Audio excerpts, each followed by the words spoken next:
ఏదో లేదని ఏడిచేవాళ్ళు కొన్ని కోట్ల మంది ఉండొచ్చు. కానీ 2 కళ్ళు పరమేశ్వరుడు ఇచ్చారు, అది చాలు మహదైశ్వర్యం. ఆ 2 కళ్ళు ఉండబట్టి మనం పొందినటువంటి ఐశ్వర్యంతో పోలిస్తే 2 కళ్ళు లేని వాడి జీవితం ఎంత భయంకరంగా ఉంటుందో, వినలేని వాడి జీవితం ఎంత భయంకరంగా ఉంటుందో, మాట్లాడలేని వాడి జీవితం ఎంత భయంకరంగా ఉంటుందో. పరమేశ్వరుడు చూసే శక్తిని, వినే శక్తిని, మాట్లాడే శక్తిని, ఇన్నిటిని మనకు అనుగ్రహించాడు. మిగిలిన వాళ్ళతో పోలిస్తే మనం చాలా తృప్తిగా జీవితాన్ని గడపడానికి కావలసినటువంటి వ్యవస్థని ఈశ్వరుడు చేకూర్చాడన్న భావన కలగగానే మన యందు భక్తి పతనము కాదు. బృహదశ్వుడు అన్న మహర్షి ధర్మరాజు గారి దగ్గరికి వచ్చి నలోపాఖ్యానాన్ని వివరించాడు. ఆ నలోపాఖ్యానాన్ని వివరణ చేసినటువంటి కారణం చేత ధర్మరాజు గారికి 2 ప్రయోజనాలు సమకూడే. ఒకటి, నలుడు ఏ జూదంలో ఓడిపోయాడో, ఏ కలిపురుష ప్రవేశం చేత ఆయన ధర్మాన్ని కొద్దిగా మరిచిపోయి వైక్లభ్యాన్ని పొందవలసి వచ్చిందో అటువంటి కలిదోష నివారణకి సంబంధించినటువంటిది నలోపాఖ్యానం. దాని చేత ధర్మరాజు గారికి ఉన్న సమస్త పాపములు నశించే, ఎక్కడైనా ఏమైనా ఉంటే. ఇక రెండవది, ఏ అక్షహృదయాన్ని ఉపదేశం పొందిన తర్వాత నలమహారాజు గారు మళ్లీ తన సామ్రాజ్యాన్ని తాను గెలుచుకోగలిగాడో, ఏ అక్షహృదయాన్ని ఉపదేశం పొందిన తర్వాత అవతల వారి యొక్క పన్నాగం సాగదో అటువంటి అక్షహృదయాన్ని బృహదశ్వుడు అనబడేటటువంటి మహర్షి ధర్మరాజు గారికి ఉపదేశం చేశాడు. ఇప్పుడు ఆ అక్షహృదయాన్ని ధర్మరాజు గారు ఉపదేశం పొందిన కారణం చేత 12 సంవత్సరాల అరణ్యవాసాన్ని, 1 సంవత్సరం అజ్ఞాతవాసాన్ని పూర్తి చేసుకుని బయటికి వచ్చిన తరువాత మళ్లీ వాళ్ళకి రాజ్యం ఇచ్చినట్లుగా ఇచ్చి మళ్లీ జూదానికి పిలిచి మళ్లీ ఓడించడం ఇక శకునికి సాధ్యం కాదు. ఎందుకంటే ఒకసారి అక్షహృదయం చేతిలోకి వచ్చిన తర్వాత అది సాత్వికారాధన కాబట్టి అక్షహృదయం చేతిలో ఉన్న వాడితో మాయాజూదం ఆడటం కుదరదు. కాబట్టి వాళ్ళు అరణ్యవాస అజ్ఞాతవాసములు పూర్తి చేసుకున్న తర్వాత తిరిగి మాయాజూతానికి ఆహ్వానింపబడి మోసపుచ్చడానికి కావలసినటువంటి అవసరానికి సంబంధించిన ద్వారాల్ని బృహదశ్వరుడు తత్మార్గం ద్వారా మూసివేశాడు. కాబట్టి ఇప్పుడు పాండవులకి యథోచితమైనటువంటి రక్షణ కలిగింది. ఇక రెండవది, భీముడు అస్తమానం మనం అరణ్యాల్లో ఉండిపోయాం, మనం కష్టాల్లో ఉన్నాం, మన యుద్ధానికి వెళ్తే బాగుంటుంది అంటూ చెప్పుకొస్తున్నాడు ధర్మరాజుతోటి. ధర్మరాజు గారి హృదయంలో కూడా అలా అటువంటి భావన ఏదైనా నిగూఢంగా ఉండిపోతే దాన్ని తొలగించడానికి బృహదశ్వుడు చెప్పినటువంటి నలోపాఖ్యానం ఎంతో ఉపకారి అయింది. మళ్ళీ వాళ్ళు మానసికంగా ఉత్సాహాన్ని పొందారు. ఎందుకు పొందారు అంటే, సాధారణంగా మనకి ఏదైనా కష్టం వచ్చిందనుకోండి, ఎంత కష్టం వచ్చిందో అని కుంగిపోతాం. మనకన్నా ఎక్కువ కష్టంలో పక్కవాడు ఉన్నాడు అనుకోండి, ఆయన అంత కష్టంలో ఉంచుకునే తట్టుకున్నాడు, ఆయన కష్టం ముందు మన కష్టం ఏ పాటి ఏనిపిస్తుంది. కాబట్టి ఎప్పుడైతే నలుడు పడినటువంటి కష్టాలు విన్నాడో ధర్మరాజు గారిలో ఒక పూనిక కలిగింది. నిజమే, ఏదో మృగాల్లా అరణ్యంలో తిరుగుతున్నాం, మా అంత కష్టాలు పడ్డవాళ్ళు ఉన్నారా అని అడిగాను బృహదశ్వుడిని. నేను నా తమ్ముళ్లతో ఉన్నాను, భార్యతో ఉన్నాను, పురోహితుడు ధౌమ్యుడితో ఉన్నాను, కొన్ని వేల మంది బ్రాహ్మణులతో ఉన్నాను. కానీ నలుడు పక్కన భార్య లేదు, పక్కన తమ్ముళ్ళు లేరు, ఆయన ఒక్కడే. అది కూడా భార్య కట్టుకుంటే ఆ చీరలో ఒక మొక్కని చించి తాను కట్టుకుని కష్టాలు పడ్డాడు. నలుడు పడినటువంటి కష్టాల ముందు నేను పడిన కష్టాలు ఏ పాటి అన్న భావన రాగానే ఆయనలో ఒక ఉత్సాహం వస్తుంది. ఆ ఉత్సాహమే మనిషిని సక్రమమైనటువంటి మార్గంలో మళ్ళీ నడిపిస్తుంది. ఉత్సాహమునకు వ్యతిరేక శక్తి శోకం. ఎప్పుడు శోకం ఆవరించిందో అప్పుడు ఆలోచన పొటమరించదు. శోకము రెండిటిని పాడు చేసేస్తుంది. ఒకటి ధైర్యాన్ని పాడు చేస్తుంది, 2 ఆలోచనని పాడు చేసేస్తుంది. ధైర్యము ఆలోచన రెండూ పోగానే మనిషి కుంగిపోవడానికి అవకాశం కలుగుతుంది. అందుకే శోకానికి విరుగుడు ఎక్కడ ఉన్నది అంటే, మనం పురాణాల్ని కావ్యాల్ని పరిశీలనం చేస్తే ఎంతమంది మహాత్ములు ఎన్ని కష్టాలు పడి జీవితంలో తట్టుకుని పైకొచ్చారో తెలుసుకున్న నాడు మనం పడుతున్న కష్టాలు ఏ పాటి కష్టాలు అని మనం ఉత్సాహంతో సంతోషంతో ఊంచుకుని ప్రయత్నం చేయడానికి ఆలోచించడానికి సావకాశం ఏర్పడుతుంది. ఆ సావకాశమే మన విజయానికి కారణమవుతుంది. అందుకే మహాభారతాన్ని వింటే అనేకమైనటువంటి ధర్మాలు తెలియడంతో పాటుగా మనం కూడా ధర్మమునందు ఊంచుకుని సంతోషంతో జీవనం చెయ్యగలిగినటువంటి శక్తి ఇనుబడిస్తుంది. లేకపోతే అది ఒక ప్రమాదకరమైన ధోరణికి కారణమవుతుంది. ఒక కృతజ్ఞతా భావం ఒకటి అంకురించి భక్తిని పాడు చేసేస్తుంది. ఎంతసేపు ఇంకా నాకేదో లేదు ఏదో లేదు ఏదో లేదు అన్నవాడు పరమేశ్వరుడికి మనస్ఫూర్తిగా కృతజ్ఞత ఆవిష్కరించలేదు. చాలా మంది కన్నా నేను చాలా ఐశ్వర్యవంతుణ్ణి, చాలా మందితో పోలిస్తే నాకు లేనిదేం లేదు అన్న భావన కలగగానే పరమేశ్వరుడు నాకింత ఐశ్వర్యం ఇచ్చాడు అని కృతజ్ఞతతో ఆయన ముందు తల వంచబుద్ధేస్తుంది. అది భక్తి నిలబడడానికి కారణమవుతుంది. లేకపోతే ఆ భక్తి నిలబడదు. ఏదో లేదు ఏదో లేదని ఏడిచేవాళ్ళు కొన్ని కోట్ల మంది ఉండొచ్చు, కానీ 2 కళ్ళు పరమేశ్వరుడు ఇచ్చాడు, అది చాలు మహదైశ్వర్యం.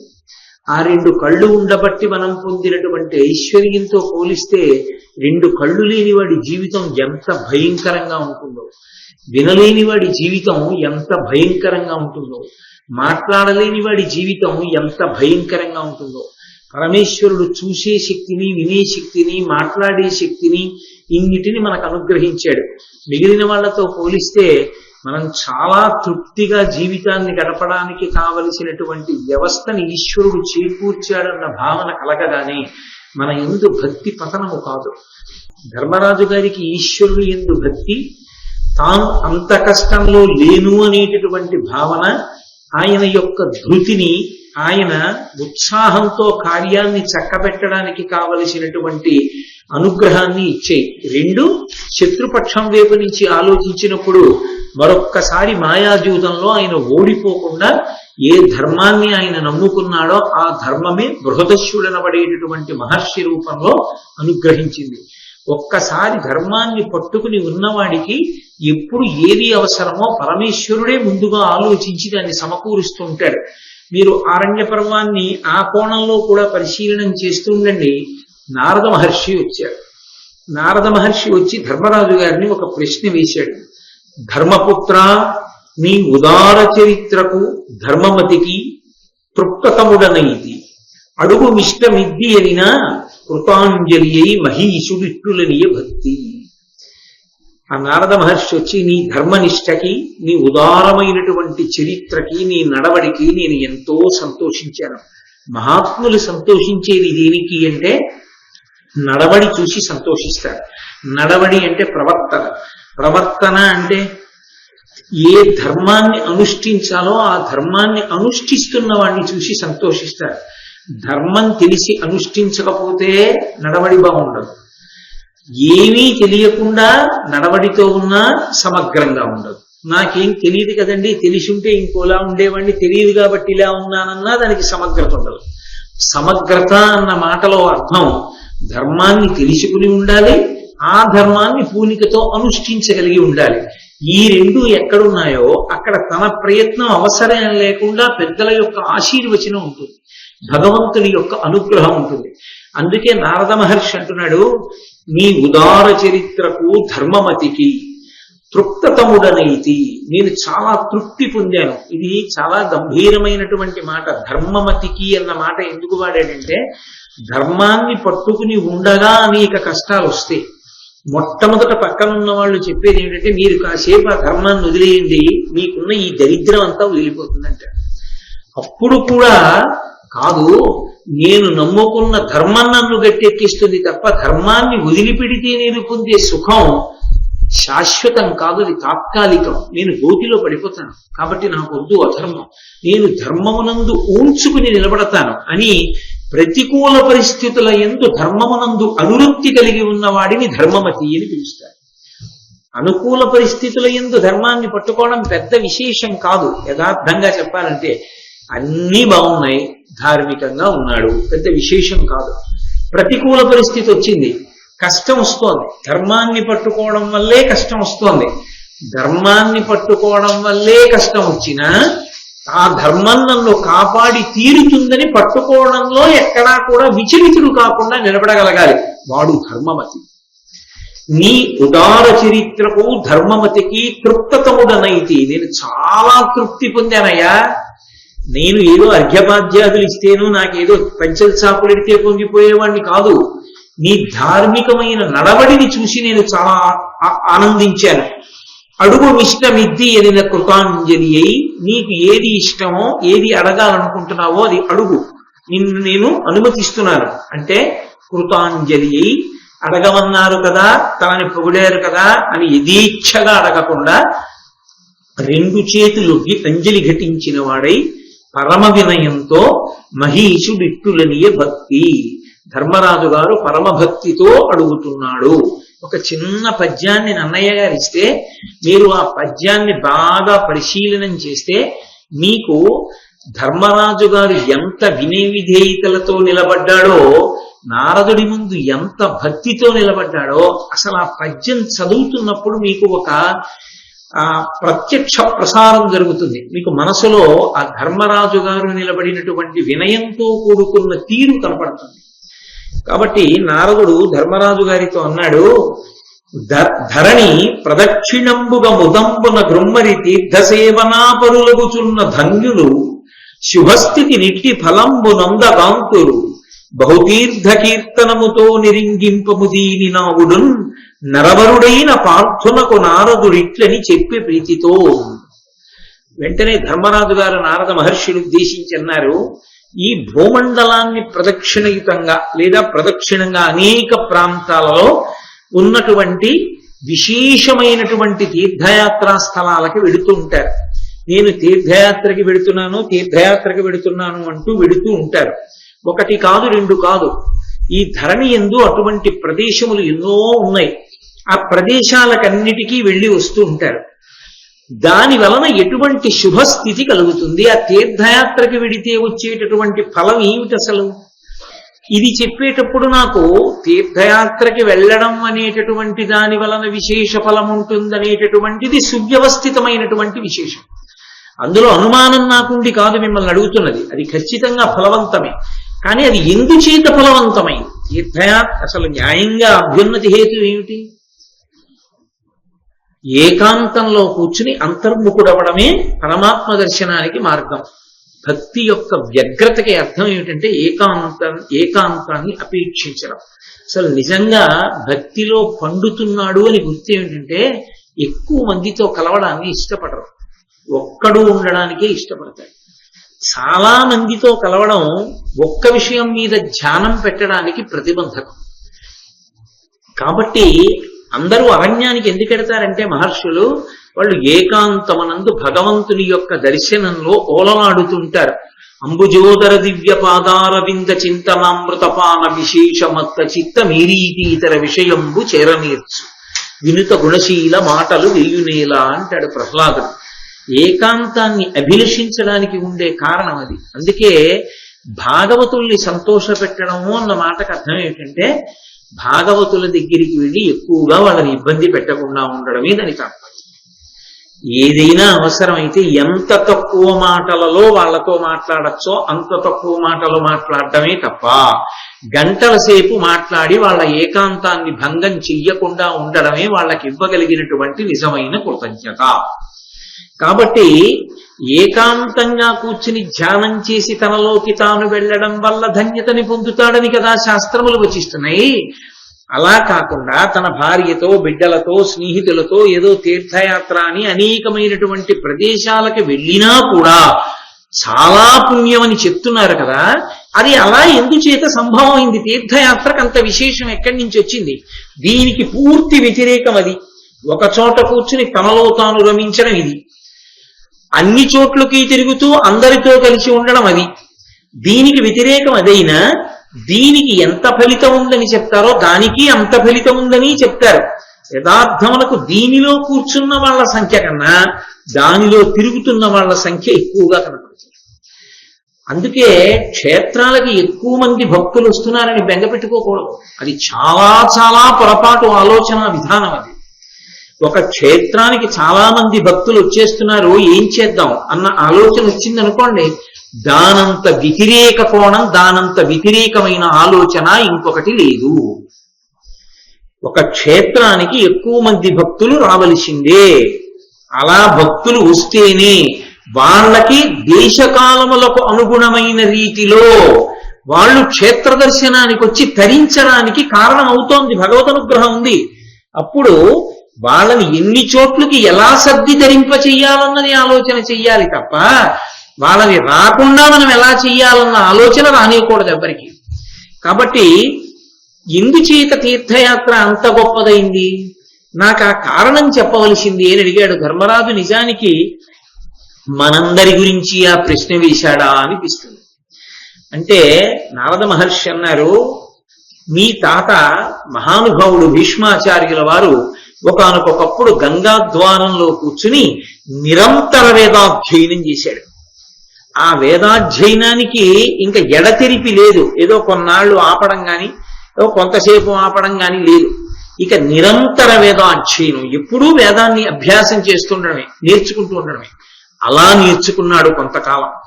ఇప్పటికీ ఉంది ఆ సంప్రదాయం. కేరళలో కావులు అంటారు, కావులని కొన్ని ప్రదేశాలు, నేను అవి చూడాలి జీవితంలో, అసలు ఆ వైభవం ఏమిటో చూడాలని ప్రత్యేకంగా కారు చేయించుకుని వెళ్ళాను కూడా ఒకప్పుడు ఆ ప్రాంతాలకి.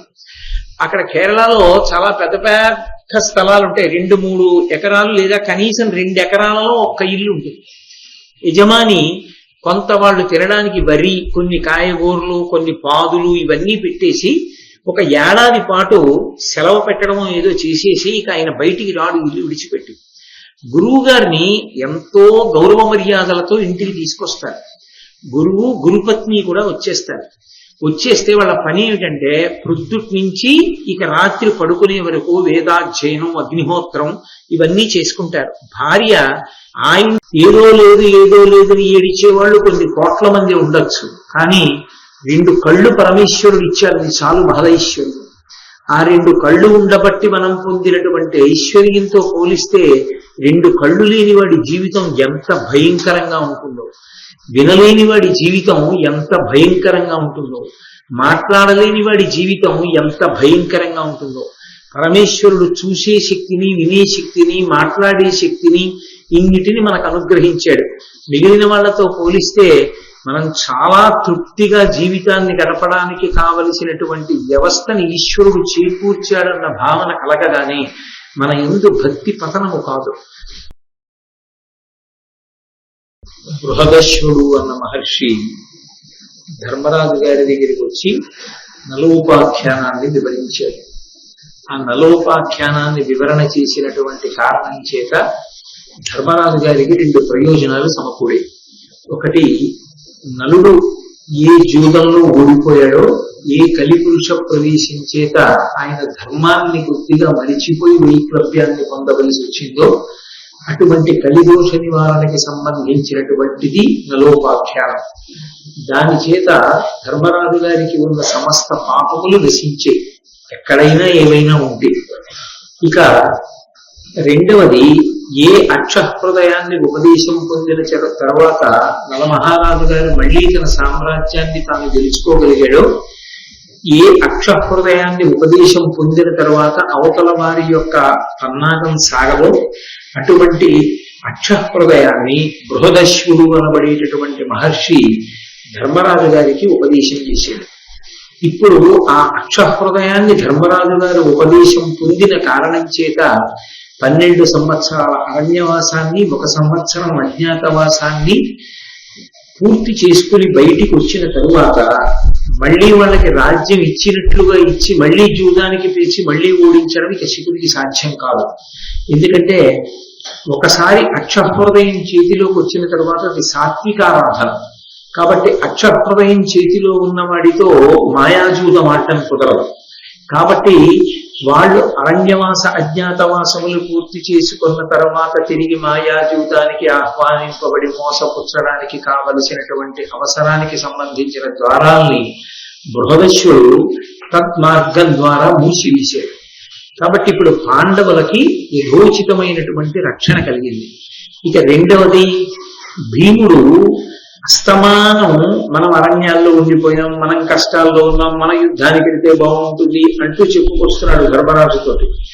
ధర్మరాజు గారి హృదయంలో కూడా అలా అటువంటి భావన ఏదైనా నిగూఢంగా ఉండిపోతే దాన్ని తొలగించడానికి బృహదస్యుడు చెప్పినటువంటి నలోపాఖ్యానం ఎంతో ఉపకారి అయింది. మళ్ళీ వాళ్ళు మానసికంగా ఉత్సాహాన్ని పొందారు. ఎందుకు పొందారు అంటే, సాధారణంగా మనకి ఏదైనా కష్టం వచ్చిందనుకోండి, ఎంత కష్టం వచ్చిందో అని కుంగిపోతాం.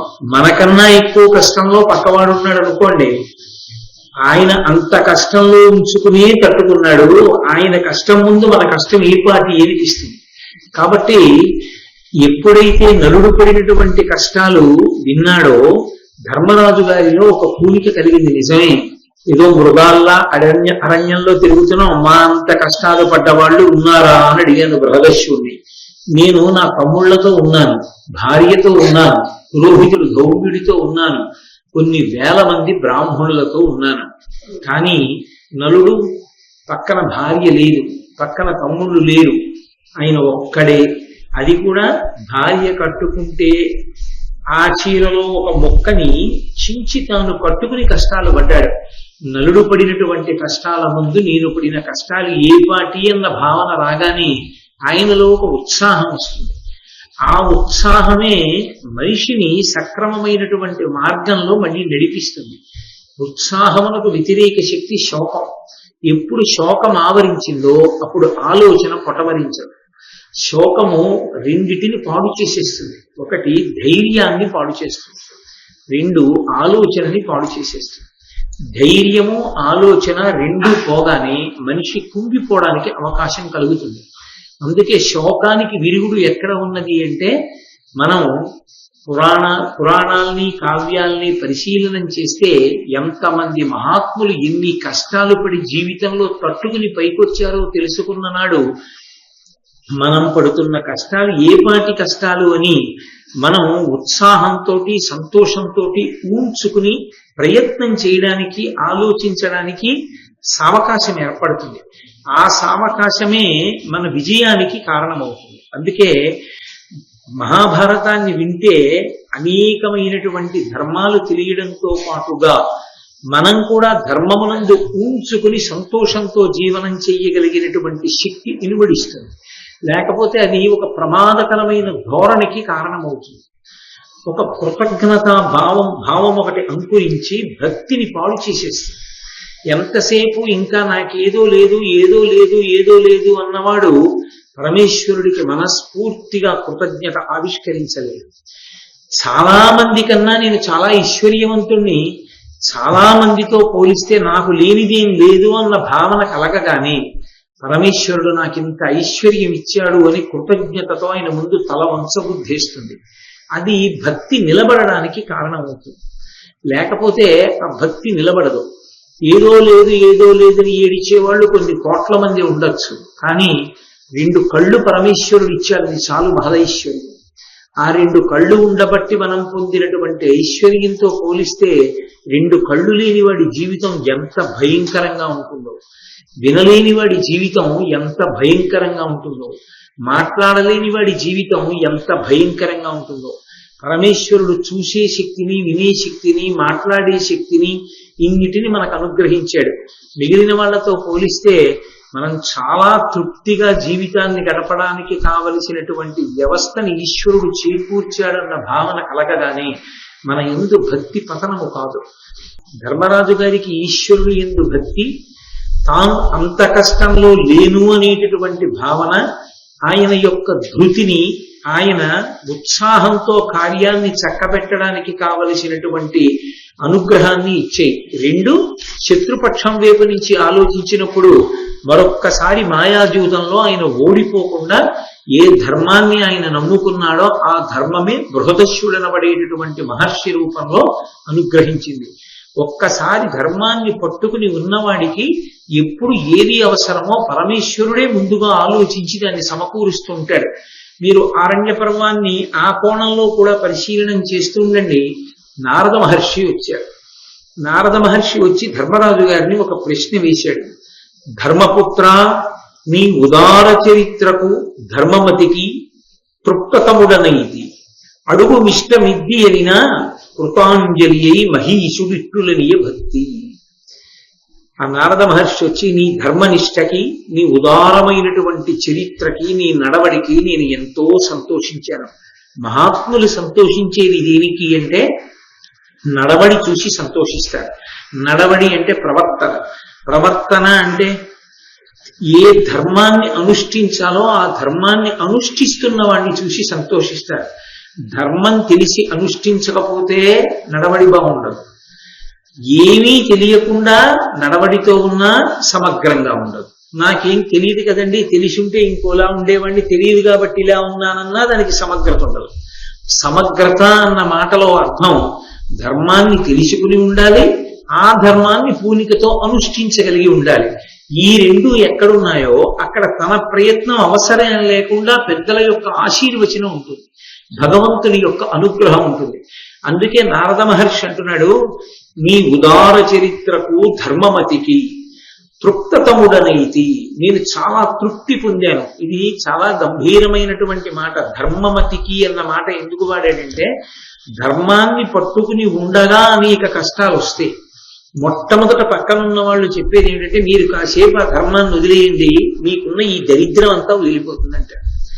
అప్పుడు కూడా కాదు, నేను నమ్ముకున్న ధర్మం నన్ను గట్టెక్కిస్తుంది తప్ప ధర్మాన్ని వదిలిపెడితే నేను పొందే సుఖం శాశ్వతం కాదు, అది తాత్కాలికం. నేను గోతిలో పడిపోతాను, కాబట్టి నాకు వద్దు అధర్మం, నేను ధర్మమునందు ఊంచుకుని నిలబడతాను అని ప్రతికూల పరిస్థితుల యందు ధర్మమునందు అనురక్తి కలిగి ఉన్నవాడిని ధర్మమతి అని పిలుస్తారు.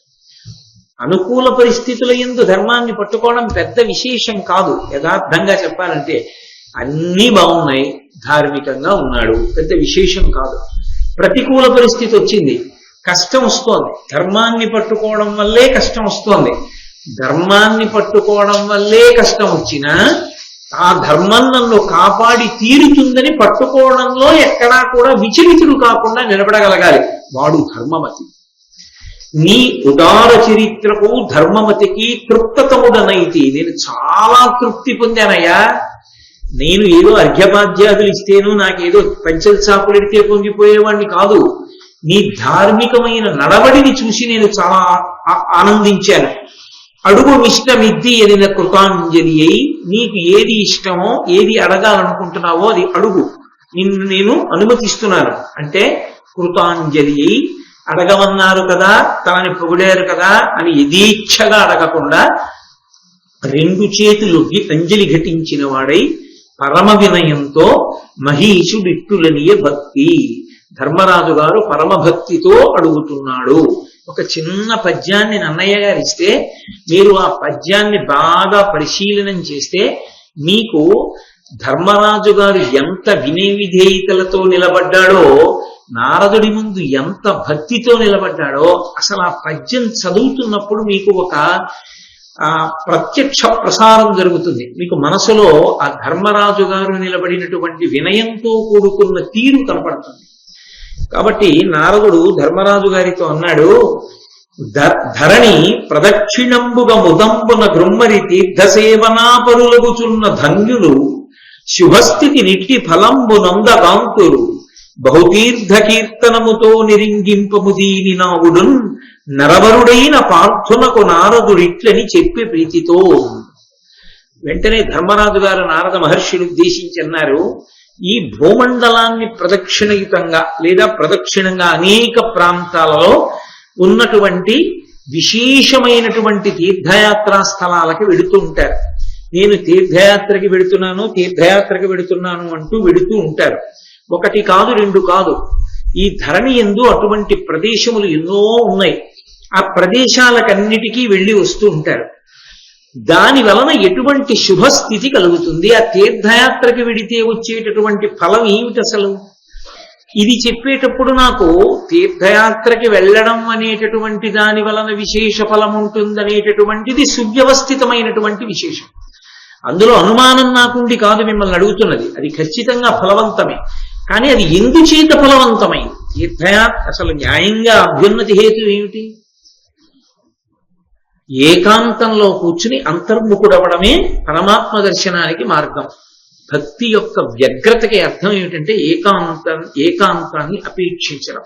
అసలు నిజంగా భక్తిలో పండుతున్నాడు అని గుర్తు ఏమిటంటే ఎక్కువ మందితో కలవడాన్ని ఇష్టపడరు, ఒక్కడు ఉండడానికే ఇష్టపడతాడు. చాలా మందితో కలవడం ఒక్క విషయం మీద ధ్యానం పెట్టడానికి ప్రతిబంధకం. కాబట్టి అందరూ అరణ్యానికి ఎందుకు ఎడతారంటే మహర్షులు వాళ్ళు ఏకాంతమనందు భగవంతుని యొక్క దర్శనంలో ఓలలాడుతుంటారు. అంబుజోదర దివ్య పాదారవింద చింతనామృతపాన విశేషమత్త చిత్త మీరీతి ఇతర విషయంబు చేరనీర్చు వినుత గుణశీల మాటలు వెయ్యునేలా అంటాడు ప్రహ్లాదుడు. ఏకాంతాన్ని అభిలషించడానికి ఉండే కారణం అది. అందుకే భాగవతుల్ని సంతోష పెట్టడము అన్న మాటకు అర్థం ఏమిటంటే భాగవతుల దగ్గరికి వెళ్ళి ఎక్కువగా వాళ్ళని ఇబ్బంది పెట్టకుండా ఉండడమే దానికి అర్థం. ఏదైనా అవసరమైతే ఎంత తక్కువ మాటలలో వాళ్ళతో మాట్లాడచ్చో అంత తక్కువ మాటలు మాట్లాడటమే తప్ప గంటల సేపు మాట్లాడి వాళ్ళ ఏకాంతాన్ని భంగం చెయ్యకుండా ఉండడమే వాళ్ళకి ఇవ్వగలిగినటువంటి నిజమైన కృతజ్ఞత. కాబట్టి ఏకాంతంగా కూర్చుని ధ్యానం చేసి తనలోకి తాను వెళ్ళడం వల్ల ధన్యతని పొందుతాడని కదా శాస్త్రములు వచిస్తున్నాయి. అలా కాకుండా తన భార్యతో బిడ్డలతో స్నేహితులతో ఏదో తీర్థయాత్ర అని అనేకమైనటువంటి ప్రదేశాలకు వెళ్ళినా కూడా చాలా పుణ్యం అని చెప్తున్నారు కదా, అది అలా ఎందుచేత సంభవం అయింది? తీర్థయాత్రకు అంత విశేషం ఎక్కడి నుంచి వచ్చింది? దీనికి పూర్తి వ్యతిరేకం అది. ఒక చోట కూర్చుని తనలో తాను రమించడం ఇది, అన్ని చోట్లకి తిరుగుతూ అందరితో కలిసి ఉండడం అది. దీనికి వ్యతిరేకం అదైనా దీనికి ఎంత ఫలితం ఉందని చెప్తారో దానికి అంత ఫలితం ఉందని చెప్తారు. యథార్థమునకు దీనిలో కూర్చున్న వాళ్ళ సంఖ్య కన్నా దానిలో తిరుగుతున్న వాళ్ళ సంఖ్య ఎక్కువగా కనపడుతుంది. అందుకే క్షేత్రాలకి ఎక్కువ మంది భక్తులు వస్తున్నారని బెంగపెట్టుకోకూడదు. అది చాలా చాలా పొరపాటు ఆలోచన విధానం. అది ఒక క్షేత్రానికి చాలా మంది భక్తులు వచ్చేస్తున్నారు, ఏం చేద్దాం అన్న ఆలోచన వచ్చిందనుకోండి, దానంత వ్యతిరేక కోణం, దానంత వ్యతిరేకమైన ఆలోచన ఇంకొకటి లేదు. ఒక క్షేత్రానికి ఎక్కువ మంది భక్తులు రావలసిందే. అలా భక్తులు వస్తేనే వాళ్ళకి దేశకాలములకు అనుగుణమైన రీతిలో వాళ్ళు క్షేత్ర దర్శనానికి వచ్చి తరించడానికి కారణం అవుతోంది. భగవద్ అనుగ్రహం ఉంది. అప్పుడు వాళ్ళని ఎన్ని చోట్లకి ఎలా సర్ది ధరింప చెయ్యాలన్నది ఆలోచన చెయ్యాలి తప్ప వాళ్ళని రాకుండా మనం ఎలా చెయ్యాలన్న ఆలోచన రానియకూడదు ఎవరికి. కాబట్టి ఎందుచేత తీర్థయాత్ర అంత గొప్పదైంది? నాకు ఆ కారణం చెప్పవలసింది అని అడిగాడు ధర్మరాజు. నిజానికి మనందరి గురించి ఆ ప్రశ్న వేశాడా అనిపిస్తుంది. అంటే నారద మహర్షి అన్నారు, మీ తాత మహానుభావుడు భీష్మాచార్యుల వారు ఒకానొకప్పుడు గంగాద్వారంలో కూర్చుని నిరంతర వేదాధ్యయనం చేశాడు. ఆ వేదాధ్యయనానికి ఇంకా ఎడతెరిపి లేదు. ఏదో కొన్నాళ్ళు ఆపడం కానీ ఏదో కొంతసేపు ఆపడం కానీ లేదు. ఇక నిరంతర వేదాధ్యయనం, ఎప్పుడూ వేదాన్ని అభ్యాసం చేస్తుండడమే, నేర్చుకుంటూ ఉండడమే. అలా నేర్చుకున్నాడు కొంతకాలం. ఇప్పటికీ ఉంది ఆ సంప్రదాయం. కేరళలో కావులు అంటారు. కావులని కొన్ని ప్రదేశాలు, నేను అవి చూడాలి జీవితంలో, అసలు ఆ వైభవం ఏమిటో చూడాలని ప్రత్యేకంగా కారు చేయించుకుని వెళ్ళాను కూడా ఒకప్పుడు ఆ ప్రాంతాలకి. అక్కడ కేరళలో చాలా పెద్ద పెద్ద స్థలాలు ఉంటాయి. 2-3 ఎకరాలు లేదా కనీసం 2 ఎకరాలలో ఒక్క ఇల్లు ఉంటుంది. యజమాని కొంత వాళ్ళు తినడానికి వరి, కొన్ని కాయగూరలు, కొన్ని పాదులు ఇవన్నీ పెట్టేసి ఒక ఏడాది పాటు సెలవు పెట్టడమో ఏదో చేసేసి ఇక ఆయన బయటికి రాడు ఇల్లు విడిచిపెట్టి. గురువు గారిని ఎంతో గౌరవ మర్యాదలతో ఇంటికి తీసుకొస్తారు. గురువు గురుపత్ని కూడా వచ్చేస్తారు. వచ్చేస్తే వాళ్ళ పని ఏమిటంటే ప్రొద్దుటి నుంచి ఇక రాత్రి పడుకునే వరకు వేదాధ్యయనం, అగ్నిహోత్రం ఇవన్నీ చేసుకుంటారు. భార్య ఆ ఇంటి ప్రాంగణంలో దొరికిన పదార్థాలే పచనం చేసి పెడుతుంటారు. అవి తింటూనే వాళ్ళ కార్యక్రమం చేసుకుంటుంటారు. మధ్యలో ఉంటుందో ఇల్లు, అసలు అది అందుబాటులో ఉండదు, లోపలికి వెళ్ళడానికి ఉండదు. వాళ్ళు అంత కష్టపడి చేస్తారు వేదాధ్యయనం. అలా వేదాధ్యయనాన్ని నిరంతరం చేశాడయా మీ తాతగారు కానొకప్పుడు గంగాద్వారం దగ్గర. అలా వేదాధ్యయనం చేస్తూ తండ్రికి ప్రీతి కల్పించేటటువంటి సత్క్రియలు ఏముంటాయో ఎంచుకున్నాడు. ఎంచుకుని ఆ సత్క్రియలను అదే పనిగా చేస్తూ వెళ్ళాడు. అంటే అది కృతజ్ఞత అన్న మాటకు అర్థం. నాన్నగారి ఫోటో ఇంట్లో ఉండదు కొందరి ఇళ్లలో, అమ్మ ఫోటో ఇంట్లో ఉండదు, తాత ఫోటో అసలు అవకాశమే ఉండదు. ఇక నాయనమ్మ సంగతి అవి చెప్పే అవసరం ఏముంటుంది? కాబట్టి ఇంట్లో 5,000 నుంచి 10,000 రూపాయల వరకు కలంలో ఉన్న సిరా కాగితం మీద ఒలికిపోతే పొట్లం కట్టి విప్పితే అర్థం లేనటువంటి ఒక ముద్ర ఎలా పడుతుందో అలా అర్థం లేనటువంటి కొన్ని చిట్టరువులు తగిలించి ఉంటాయి. వాటికి అర్థం ఆయనకి తెలియదు, వెళ్ళి చదివినా మనకి తెలియదు. దాని వెల చూసి ఓహో పెట్టుకున్నాడు ఎందుకు అనుకోవాలి. అది ఆయనదో అయోమయం, ఆ చిత్తరు ఓ అయోమయం తప్ప అసలు తనకి జన్మనిచ్చినటువంటి తండ్రి ఫోటో ఎక్కడా ఉండదు, తనకి జన్మనిచ్చిన తల్లి ఫోటో ఎక్కడా ఉండదు. ఆ తండ్రిని స్మరించి ఒక్కసారి ఆయనకి నమస్కారం చేయడం ఎప్పుడూ ఉండదు. ఏటి సూతకం ఒక్క ఏడాది పట్టరా నీ తండ్రి కోసం తల్లి కోసం అంటే అలోమని ఏడుస్తారు. ఇక ఏటి సూతకం అయిపోయిన తర్వాత కూడా ఉన్నారు మహానుభావులు, నేను అంటలేదు, అందరినీ ఒక దాట కట్టి నేను మాట్లాడడం ఎప్పుడూ సంభవం కాదు. చాలా మంచి వాళ్ళు, తల్లిదండ్రుల్ని అపార భక్తితో సేవించిన వాళ్ళు, నాకే ఎరుకలో ఉండి తండ్రి ప్రాణం పోతోందని తెలిసినా కూడా ఆయన కోరుకుంటే కాశీ తీసుకెళ్లిన వాళ్ళు, తల్లిదండ్రుల కోసం గోదానం చేసిన వాళ్ళు, గోశాలలకి విరాళాలు ఇచ్చిన వాళ్ళు ఎందరో ఉన్నారు. నా వ్యాఖ్య అటువంటి మహాత్ములకు అటువంటి మంచి వాళ్ళకి ఉద్దేశించి చెప్తున్నది కాదు.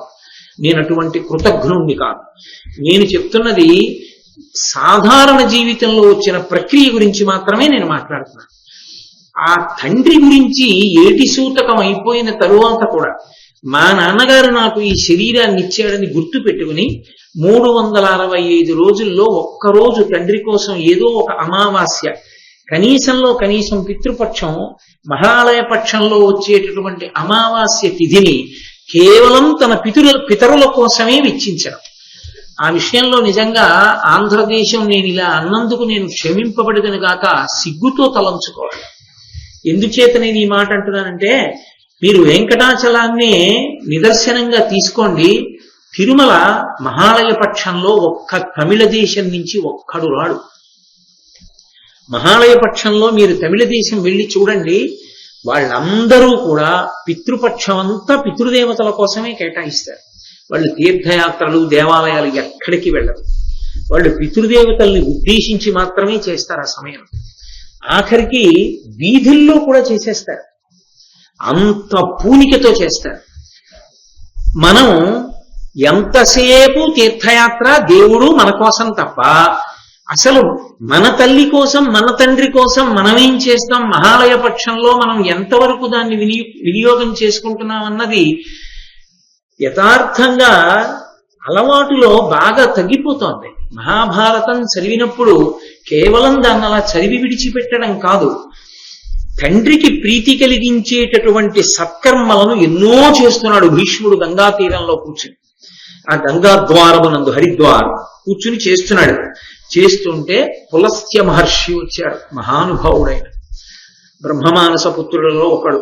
అటువంటి పులస్త్య బ్రహ్మ బయలుదేరి వస్తే భీష్మాచార్యుల వారు ఆయనని పూజించారు.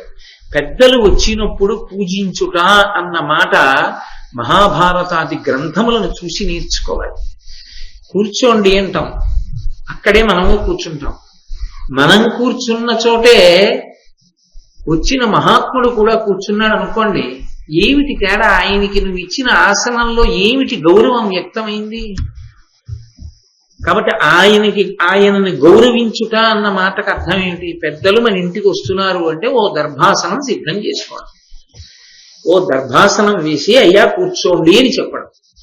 కనీసంలో కనీసం ఆ మర్యాద మనకి చేతకానప్పుడు మహాత్ముడైన వాడు ఇంటికి వస్తే మాత్రం వాడి అనుగ్రహం మన యందు దేనికి ప్రసరిస్తుంది? ఆయనేం కోరుకుని వచ్చేవాడు కాడు, నీ గౌరవాన్ని చూసి పొంగిపోయేవాడు, నీ శాస్త్ర నిబద్ధతని చూసి పొంగిపోతాడు. బట్టి భీష్మాచార్యుల వారు వచ్చిన పులస్త్య బ్రహ్మకి దర్భాసనం వేశారు.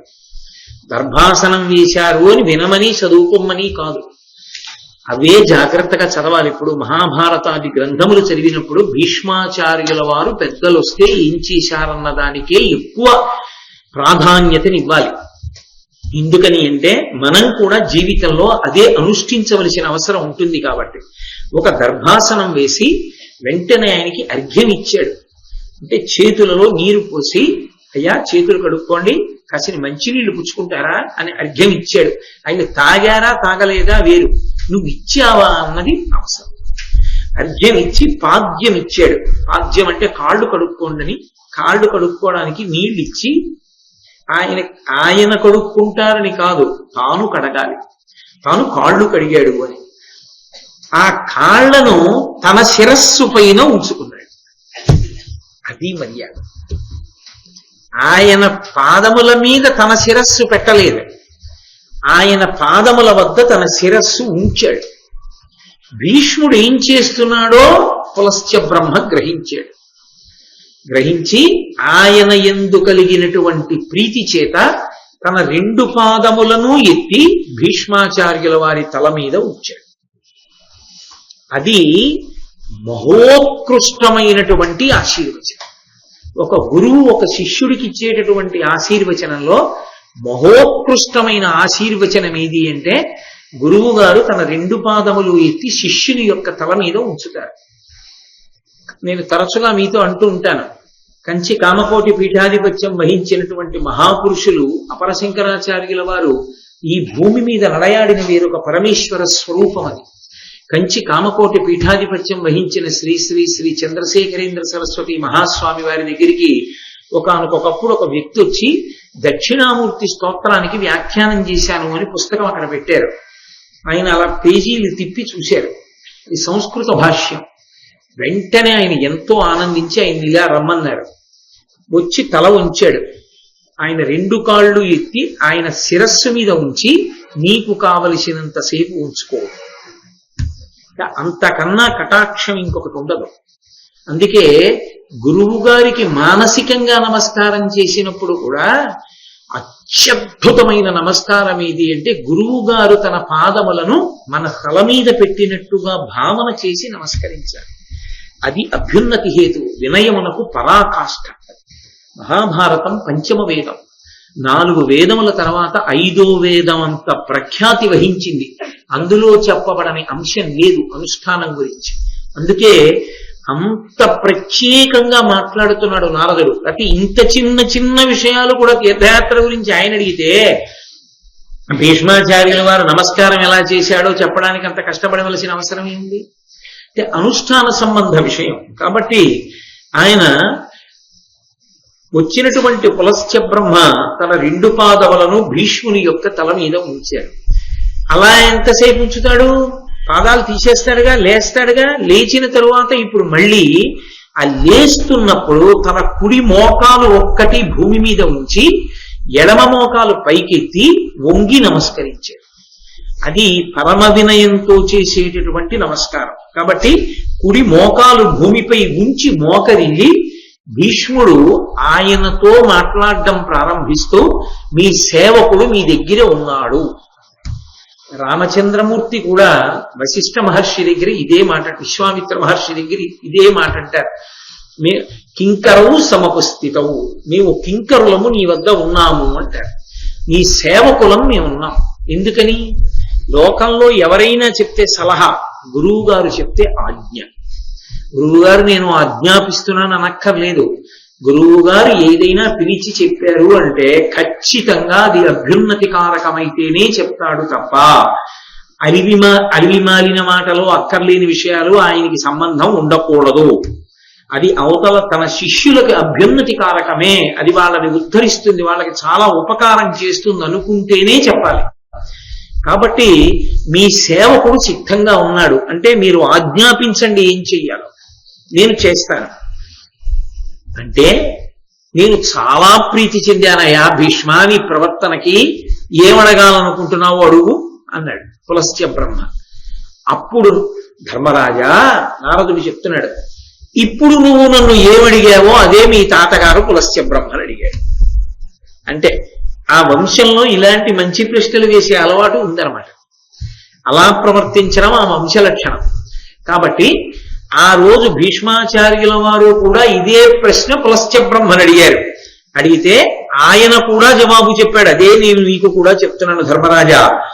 కడగి బుద్ధీంద్రియ కర్మేంద్రియంబులయందు సంయత చిత్తులైన వారు ధృతి నహంకార ప్రతిగ్రహాపేక్షల యందు నివృత్తాత్ములైన వారు అల్పభోజనులు అనారంభకులనయ్యు అత్యంత సంతోషులైన వారు సత్యవ్రతులు శుభాచారులు అక్రోధనులగుచు ధర్మాన్వితులైన వారు అఖిల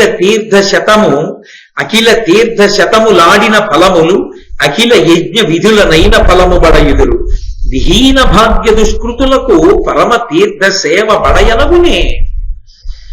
ఓ భీష్మ, ధర్మరాజు గారితో చెప్తుంటే నారదుడు, ధర్మరాజా, కడగి బుద్ధీంద్రియ కర్మేంద్రియముల యందు సంయత చిత్తులైన వారు, కర్మేంద్రియములను జ్ఞానేంద్రియములను బుద్ధిని తమ ఇష్టం వచ్చినట్టుగా పరిగెత్తడానికి వీలు లేకుండా సంకెళ్ళు వేసి పట్టుకుని తమ అదుపులో ఉంచుకున్నటువంటి వారు, ధృతి నహంకార ప్రతిగ్రహాపేక్షల యందు నివృత్తాత్ములైన వారు, పరమ పట్టుదలతో అహంకారమును పోగొట్టుకుని ఎవరి దగ్గర ఎప్పుడు ఏం పుచ్చుకుందామా అనేటటువంటి కోర్కెని పూర్తిగా జయించిన వారై, నాకిది కావాలన్న కోర్కె లేకుండా నాకు పరమేశ్వరుడు ఏమివ్వలేదు అన్న భావన చేత పుచ్చుకోని వారై, అల్పభోజనులు, చాలా తక్కువ ఆహారం తీసుకునే వాళ్ళై, అంటే నాలుకకి లొంగి తినేవాళ్ళు కాకుండా శరీరానికి శక్తి కోసం మాత్రమే తినేటటువంటి వారై,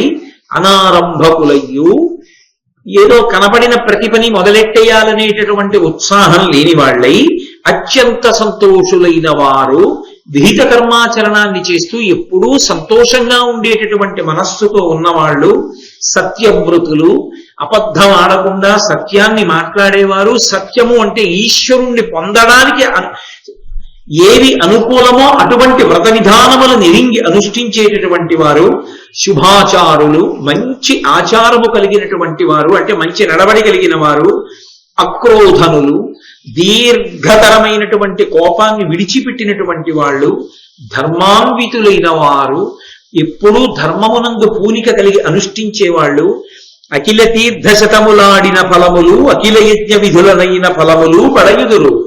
వాళ్ళు ఎక్కడికి వెళ్ళక్కర్లేదు, ఏమీ చెయ్యక్కర్లేదు. ఈ లక్షణాలుంటే అటువంటి లక్షణాలు ఉన్నటువంటి వాళ్ళు అనేకమైనటువంటి తీర్థములయందు స్నానమాడినటువంటి ఫలితము వారిని ఆవహించి ఉంటుంది. కాదు, కొన్ని వేల యజ్ఞములు చేసినటువంటి ఫలితము వారిని ఆవహించి ఉంటుంది. అందుకే పరమ భాగవతోత్తములైన వారి పద రజస్సు తలను దాల్చని వారి వారి వారి వారి వారి తొలతి కట్టి రెండు దూతలారా అన్నాడు అయామిలోపాఖ్యానంలో యమధర్మరాజు గారు. తీర్థయాత్రల యొక్క సారమంతా ఎక్కడుంటుంది అంటే పరమ భక్తి తత్పరులైన వారి యొక్క పాదము అడుగున ధూళి రూపంలో అంటుకుని ఉంటుంది. అందుకే వారి పాదములకు అంటి ఉన్న రజస్సు తల మీద జల్లుకుంటే అనేకమైన తీర్థయాత్రలు చేసిన ఫలితం వస్తుంది.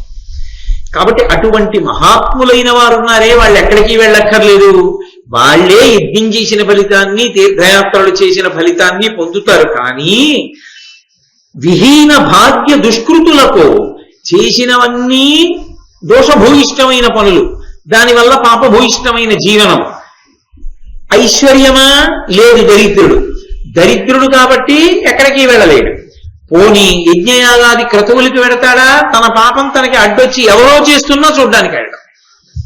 కాబట్టి ఇప్పుడు అటువంటి వాడికి సద్గతి ఎక్కడి నుంచి కలుగుతుంది? అటువంటి వాడికి ఉన్న తేలికైన మార్గం శాస్త్రము ఈశ్వరుడు అందించింది ఏమిటో తెలుసా?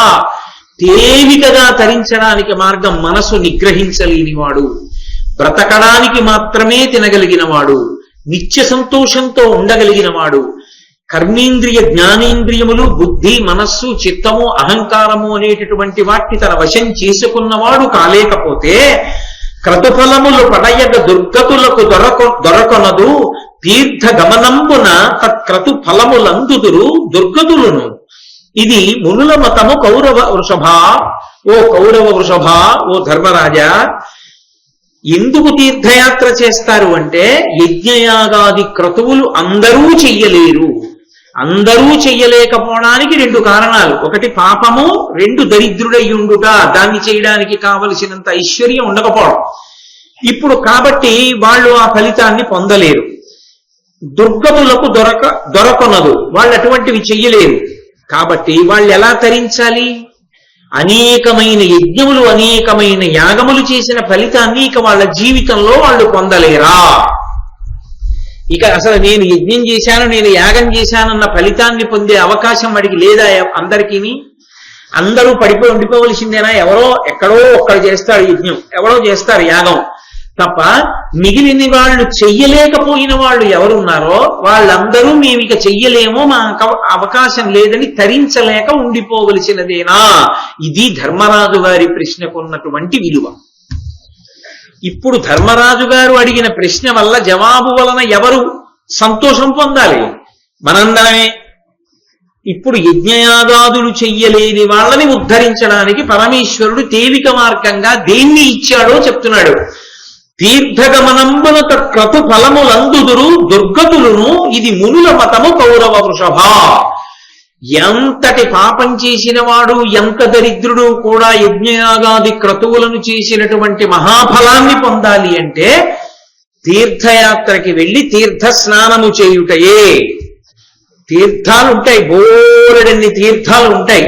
ధర్మరాజు గారు ప్రశ్న అడిగాడు, నాకు ఫలం చెప్పి విడిచిపెట్టడం కాదు, ఈ భూమండలం మీద తప్పకుండా స్నానం చెయ్యవలసినటువంటి తీర్థములను గురించి కూడా నాకు చెప్పని అడిగాడు.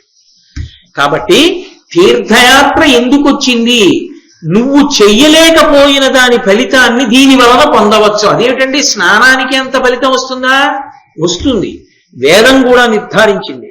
అంగిరసాది మహర్షులు యజ్ఞయాగాది క్రతువులు చేసి ఉత్తమగతులను పొంది వెళ్ళిపోతూ వారి యొక్క శక్తినంతటినీ కూడా కొన్ని స్థలముల యందు నిక్షేపించారు. అవి తీర్థములయ్యి అక్కడికి వెళ్ళి స్నానం చేస్తే యజ్ఞం చేశాడన్న ఫలితం ఇస్తారు. తీర్థయాత్ర నిజానికి కేవలం దేవాలయ దర్శనం కోసం కాదు. వెంకటాచలం వెడితే మీరు ఎన్ని మాటలు వెంకటేశ్వర స్వామిని చూశారు అన్నదానికన్నా ఒక్క మాట వెంకటేశ్వర దర్శనం చేసి మీరు ఎన్ని తీర్థాలలో స్నానం చేశారన్న దాని వల్లే వెంకటేశ్వర స్వామి ఎక్కువ ప్రీతి చెందుతారు. మహాభారతమే దానికి సాక్ష్యం. కాబట్టి అలా తీర్థయాత్రకి వెళ్లి తీర్థముల యందు స్నానము చేసిన వారు యజ్ఞయాగాది క్రతువులను చేసినటువంటి ఫలితాన్ని పొందుతారు అని నువ్వు అడిగావు కదూ. ఈ భూమండలంలో ప్రధానమైనటువంటి తీర్థములు ఏమున్నాయి, ఎక్కడున్నాయి అని అడిగావు కదూ. అన్నీ కాకపోయినా కొన్నిటిని, ప్రధానమైన వాటిని నీతో ముచ్చటిస్తున్నాను విను ధర్మరాజా.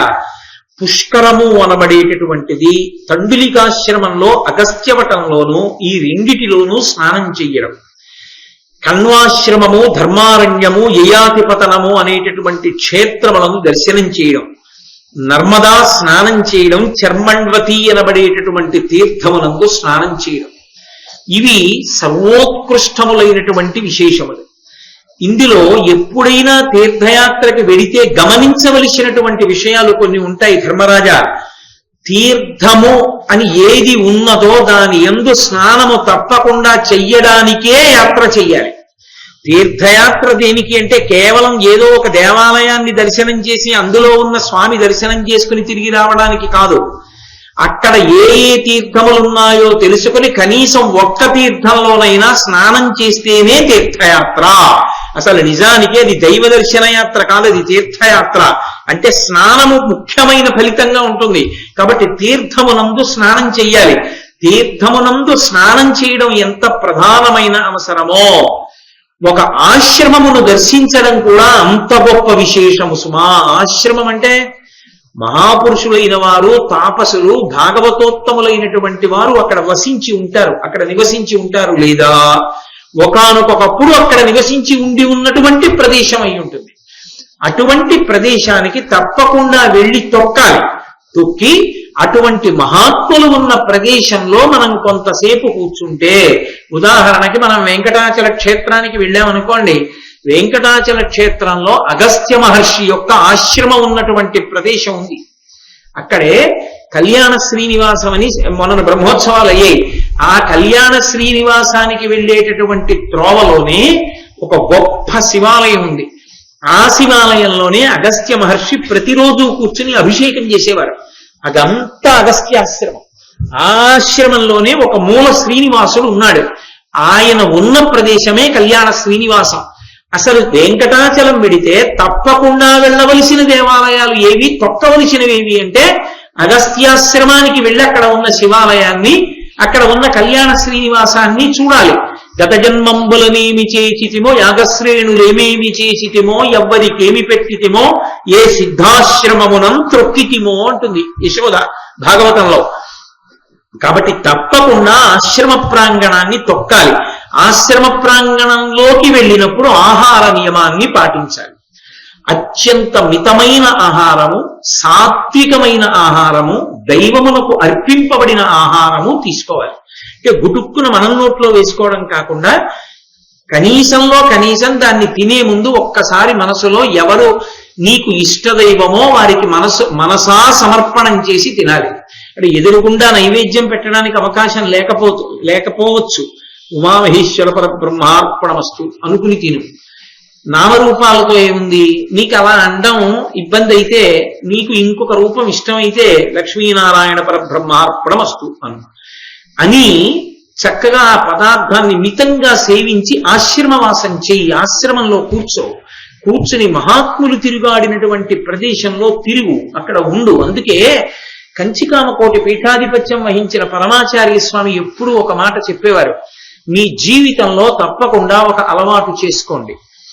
మీరు ఎలా మీ పుట్టింటికి వెడతారో, మీ అత్తవారింటికి వెడతారో అలా సంవత్సరంలో కనీసం 1-2 రోజుల పాటు మీకు అత్యంత ప్రీతిపాత్రమైనటువంటి గురువు గారు ఎక్కడున్నారో అటువంటి ఆశ్రమానికి మీరు కూడా వెళ్ళి ఉండడం, ఆ ఆశ్రమంలో మీరు గడపడం నేర్చుకోండి.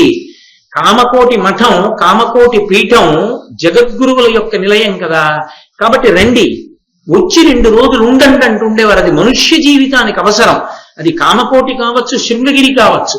శృంగేరి వెళ్ళొచ్చు, ఆ శృంగేరి జగద్గురు పీఠం. పరమాచార్య చెప్పింది గురువులు ఉన్న స్థానానికి వెళ్ళి అటువంటి పవిత్రమైన ఆశ్రమములయందు శంకర భగవత్పాదుల వంటి మహాపురుషులు స్థాపించినటువంటి పీఠములవి. అటువంటి పీఠ ప్రాంగణములకు వెళ్ళి వాసం చెయ్యాలి. గొప్ప గొప్ప ఆశ్రమాలుంటాయి. బ్రహ్మజ్ఞానులు నివసించిన భూములు, భగవాన్ రమణులు తిరిగాడినటువంటి ప్రదేశం తిరువణ్ణామలై రమణాశ్రమం. అటువంటి వాటి చోటికి వెళ్ళి తన బిడ్డలతో కలిసి 1-2 రోజులు అక్కడ కూర్చోవడం, భగవన్ సేవ చేయడం, భాగవత సేవ చేసుకోవడం, మౌనంగా ఉండడం, చక్కగా ఏదో పవిత్ర గ్రంథాన్ని 1-2 రోజులు అక్కడ చదువుకుని రావడం అలవాటు చేసుకోవాలి. కాబట్టి ఆహారమునందు అత్యంత జాగ్రత్తతో తీర్థయాత్ర చేసేటప్పుడు తీర్థ స్నానమును ప్రధానముగా స్వీకరించి ఆశ్రమ ప్రాంగణం ఎక్కడుందో తెలుసుకుని ఆశ్రమానికి వెళ్ళి ఆ ఆశ్రమంలో ఆహార నియమం పాటిస్తూ పెద్దలు నడిచినటువంటి చోట ఆ రజస్సు, ఆ ధూళి మన మీద పడేటట్టుగా మనని మనం సుశిక్షితులం చేసుకోవాలి అని ఈ భరతఖండమునందు తప్పకుండా స్నానము చెయ్యవలసినవి కనీసంలో కనీసం పేర్లైనా వినవలసినటువంటి తీర్థములు పింగము, ప్రభాస తీర్థము, వరదాన తీర్థము, పిండాకర తీర్థము, శంకు కర్ణేశ్వర తీర్థము, వసుధార, వసుసరం, సింధూత్తమ, బ్రహ్మతుంగ, శ్రీకుండం, విమల తీర్థం, బడబ, దేవిక, శిశయానము, కురుక్షేత్రము, నైమిష తీర్థము, పుష్కరత్రయము, రామహ్రదము, పారిప్లవ, సర్వతీర్థము, వరాహతీర్థము, అశ్వినీ తీర్థము, కృతశౌచ తీర్థము, సోమతీర్థము, యక్షిణీ తీర్థము. ఈ తీర్థములలో తప్పకుండా స్నానం చెయ్యాలి. ఎందుకో తెలుసా? ఈ తీర్థాలకన్నిటికీ కూడా ఒక ప్రత్యేకత ఉంది. ఇక్కడికి వెళ్ళి స్నానం చేసినట్లయితే అసలు కలియుగంలో సంకల్పం చెయ్యడానికి వీలు లేనటువంటి కొన్ని యజ్ఞములు కూడా చేసినట్టు ఫలితంలో వేస్తారు. అశ్వమేధయాగం కలియుగంలో లేదు, అనాథ ప్రేత సంస్కారమైన అశ్వమేధయాగం.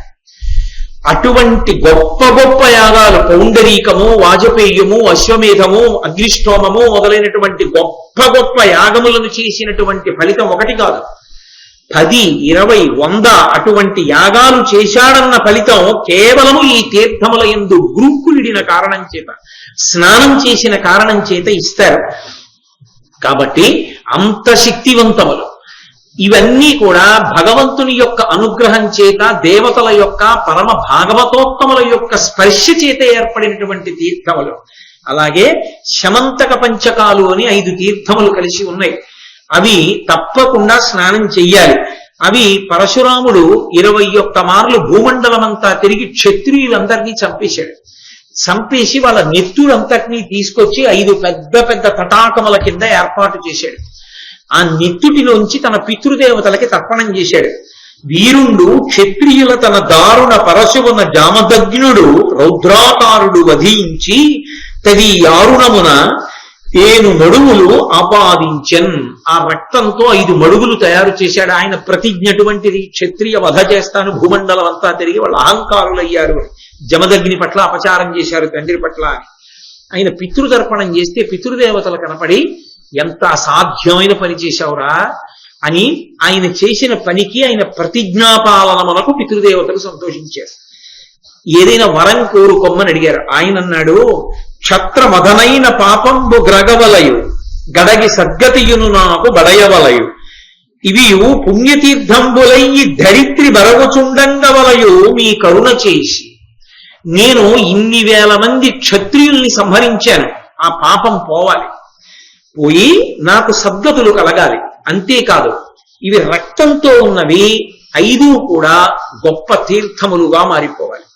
అంటే సుజలములతో అవి తీర్థములుగా మారిపోయి ఆ తీర్థముల యందు స్నానం చేసిన వాళ్ళు ఎవరున్నారో వాళ్ళందరికీ కూడా దేవతల యొక్క పరిపూర్ణమైనటువంటి అనుగ్రహం కలగాలి అని పరశురాముడు పితృదేవతల యొక్క వరాన్ని పొందినటువంటి తీర్థములు ఆ శమంతక పంచకాలు. కాబట్టి ఆ శమంతక పంచకముల యందు స్నానం చెయ్యాలి. ఓ ధర్మరాజా, శ్రీతీర్థం, కపిలతీర్థం, గోభవనం, ఇక్షేంద్ర తీర్థం, సరస్వతీ నది, బ్రహ్మావర్తం, శరవణం, అంబాజన్మం, పుండరీకం, పావనం, శ్రీకుంజం, బ్రహ్మతీర్థం, 7 సారస్వతాలు, కపాలమోచనం, విశ్వామిత్రం, కార్తికేయం, పృథూకం, కురుతీర్థం, స్వస్తిపురం, గంగమడువు, బదరీవనం, ఏకరాత్రం, దధీచి తీర్థం, సన్నిహిత, శాకంభరి, సువర్ణం, గంగాద్వారం, 7 గంగా సంగమం, త్రిగంగా సంగమం, శక్రావర్తం, కనస్వలం, బ్రహ్మతీర్థం. ఈ తీర్థములన్నీ కూడా ఎంత శక్తివంతములంటే వీని ఎందు స్నానం చేసిన వాడికి కేవలము యజ్ఞయాగాది క్రతువులు చేసిన ఫలములే కాకుండా కొన్ని వేల కపిల గోవుల్ని దానం చేసినటువంటి ఫలితము కూడా ఏర్పడుతుంది. ఇవి ఒక్కొక్కచో అంబా అని పేరు వచ్చినటువంటి అంబాజన్మం అని వచ్చినది సాక్షాత్ పార్వతీదేవి స్నానం చేసి పరమప్రీతిపాత్రమైనటువంటి తీర్థం. అటువంటి తీర్థములలో స్నానం చేసిన కారణం చేత ఆ దేవతల అనుగ్రహాన్ని పొంది శరీరం పతనమైన తరువాత ఉన్నత లోకాల్ని పొందుతాడు. అంతటి శక్తిని ఇవ్వగలిగినటువంటి తీర్థములు. అలాగే గయా అనబడేటటువంటి క్షేత్రం ఒకటి ఉన్నది. పలువురు కొడుకుల బడయంగవలయు అందొక్కరుండైనను ఓపి గయకు అరుగునో అనియును అశ్వమేధం గొప్ప చెయ్యునో అనియును శ్వేతమైన ఆబోతు విడుచునో అనియును పొరుదురు అనవర్జులైన గృహస్థులట్టి గయకేగి ఉభయ పక్షముల వసించిన కడు పుణ్యులు ఉభయ పక్షముల వారి నుద్ధరింతురు అంద యోగి పిండమిడిన వారు అనగా పితృదయను కృతార్థులగుదురు అందు ఫల్గుతీర్థమాడిన వారికి పరమసిద్ధితో శుభంబు పెరుగు. ఓ ధర్మరాజా, లోకంలో ప్రతి గృహస్థు ఒక కోరిక కోరుకుంటాడు, నాకు అనేక మంది కొడుకులు జన్మించాలి, ఆ కొడుకులలో కనీసం ఒక్క కొడుకైనా అశ్వమేధయాగం చెయ్యాలి. అలా అశ్వమేధయాగం చేస్తే మంచిదే. అశ్వమేధయాగం చెయ్యలేకపోతే కలియుగంలో అశ్వమేధం లేదు. మళ్ళీ చెప్తున్నాను, అనాథ ప్రేత సంస్కారమే అశ్వమేధయాగం. అలా అశ్వమేధయాగం చేయకపోతే కనీసంలో కనీసం గయకి వెళ్ళేటటువంటి కొడుకు కావాలి. తల్లి తండ్రి శరీరం పడిపోయిన తరువాత గయకి వెళ్ళేటటువంటి వాడు అవ్వాలి. గయకి వెళ్ళడం అంటే ఎలా? వెళ్ళి ఏదో ఒక రోజుండి పితృపిండం పెట్టి రావడం కూడా గొప్ప విషయమే. నేనేం దాన్ని కూడా తక్కువ చేసి మాట్లాడటలేదు, అది కూడా చాలా గొప్ప విశేషమే. కానీ కనీసంలో కనీసం ఆ గయాక్షేత్రానికి వెళ్ళి ఒక తెల్లటి ఎద్దుని విడిచిపెడతాడా? అచ్చోసి ఆబోతుని విడిచిపెట్టారంటారే, వృషోత్సర్జనము అంటారు. ఒక ఎద్దుని అలా విడిచిపెట్టేస్తే ఆ ఎద్దుతో సంగమించి గోసంతతి పెరుగుతుంది. ఆ గోసంతతి పెరగడానికి ఆ ఎద్దు కారణమైంది. కాబట్టి ఏ కొడుకు తెల్లటి ఎద్దుని అచ్చుపూసి విడిచిపెట్టాడో అటువంటి కొడుకు యొక్క తల్లిదండ్రులు ఉన్నత గతుల్ని పొందుతారు. అందుకనే అలా గయ వెళ్ళి ఒక తెల్లటి ఎద్దుని విడిచిపెట్టేటటువంటి కొడుకు నాకు పుడతాడా అని చూస్తూ ఉంటారట పైన కూర్చుని. ఎవరైనా వెడతాడా నా కొడుకుల్లో వెళ్ళి అలా చేస్తాడా అని ఆలోచన చేస్తూ ఉంటారట. అలాగే శ్వేతమైన యాబోతు విడిచునో ఎనిగిను కోరుదురు అనవర్జులైన గృహస్థులట్టి గయకేగి ఉభయపక్షముల వసించిన కడు పుణ్యులు ఉభయపక్షముల వారిని ఉద్ధరింతురు. ఎవరైనా గృహస్థు కొడుకు వెళ్ళి గయలో 2 పక్షములు అంటే శుక్లపక్షం కృష్ణపక్షం అంటే ఒక నెలంతా గయలో ఉండి గయలోనే భోజనం చేస్తూ గయలోనే నివాసం ఉండి అక్కడ ఉన్నటువంటి ఫల్గుణీ నదిలో స్నానం చేసి పితృపిండం పెడితే ఒక్క తండ్రి వైపు వాళ్ళు కారుట. అటువంటి వాడు ఎక్కడ పుట్టాడో ఏ వంశంలో పుట్టాడో అటువంటి వాడి యొక్క ఉభయ వంశములు తరిస్తాయి. అంటే ఆయన చిటికిని వేలు పట్టుకున్నటువంటి భార్య యొక్క వంశం వైపు వాళ్ళందరినీ కూడా తరింపచేస్తారు. అలాగే ఈయన యొక్క వంశం వైపు వాళ్ళందరినీ కూడా తరింపచేస్తారు. అలా గయలో ఒక్క నెల్లాళ్ళు ఉండేవాడు ఎవరైనా దొరుకుతాడా, అటువంటి కొడుకో అటువంటి మనవడో పుడతాడా మా వంశంలోనని ఎదురు చూస్తుంటారట పితృదేవతలు. అలా కోరుకుంటారట గృహస్థు. కాబట్టి ఆ గయాక్షేత్రం అంత గొప్పదయా. తప్పకుండా గయాక్షేత్రానికి వెళ్లి తల్లిదండ్రులకి పిండం పెట్టని వాడు పరమకృతజ్ఞుడు. ఆ గయ వెళ్ళి ఆ పాటి చేయని వాడు కొడుకే కాడు అని తప్పకుండా వెళ్ళాలి అని నారద మహర్షి అంతటి వారు ధర్మరాజు గారితో చెప్తూ, అలాగే యక్షిణీ తీర్థమని ఒక తీర్థం ఉన్నది. ఆ తీర్థంలో కానీ స్నానం చేసి నీటిని పుచ్చుకుంటే మహాపాతకములు కూడా ఉపశమిస్తాయి. అలాగే మణినాగము అనబడేటటువంటి తీర్థం ఉన్నది. ఆ తీర్థమునందు గుంపులిడిన వాడిని మహావిష సర్పములు కూడా భయపెట్టలేవు. అలాగే గౌతమ వనంలో అహల్య హ్రదంలో స్నానం చేస్తే ఉదపానము అనబడేటటువంటి తీర్థంలో కూడా స్నానం చేసిన వాడికి అశ్వమేధయాగం చేశాడని ఫలితం వేస్తారు. అలాగే కంపన, మహానది ఈ 2 నదులలో ఎవరు స్నానం చేస్తారో వాళ్ళు పౌండరీక యాగం చేశారు అని ఫలితం వేస్తారు. దేవ పుష్కరిణి, మహేశ్వరధార, మహేశ్వర పదం వీటిలో స్నానం చేసినట్లయితే 1,000 తీర్థముల యందు స్నానం చేసినటువంటి ఫలితాన్ని వేస్తారు. అలాగే సాలగ్రామం, దేవకూటం, కన్యా సంవైద్యం, కౌశిక హ్రదం, అగ్నిధార, కుమారధార, గౌరీ శిఖరకుండం, నందినీకూపం, గోకర్ణ తీర్థం, కాళిక, కౌశిక, ఊర్వశీ తీర్థం, సరస్వతీ తీర్థం, నంద, ఔలకం, కరతోయం, గంగాసాగర సంగమం, శోణానది, నర్మదా నది, బదరీ తీర్థం, మహేంద్ర, రామతీర్థ, మతంగ, కేదార, వంశగుల్మాలు, రామేశ్వరం ఇలాంటి చోట స్నానం చేసిన వాళ్ళందరూ కూడా విశేషమైనటువంటి యజ్ఞ యాగాది ఫలములను పొందుతారు. ప్రత్యేకించి దక్షిణ భారతదేశంలో పరమమైన తీర్థంబు శ్రీపర్వతంబు నందు దేవహ్రదంబాడి ఆదిదేవునీషు నర్చించి వడయందురిష్ట ఫలము అశ్వమేధ ఫలంబును అవనిజనులు.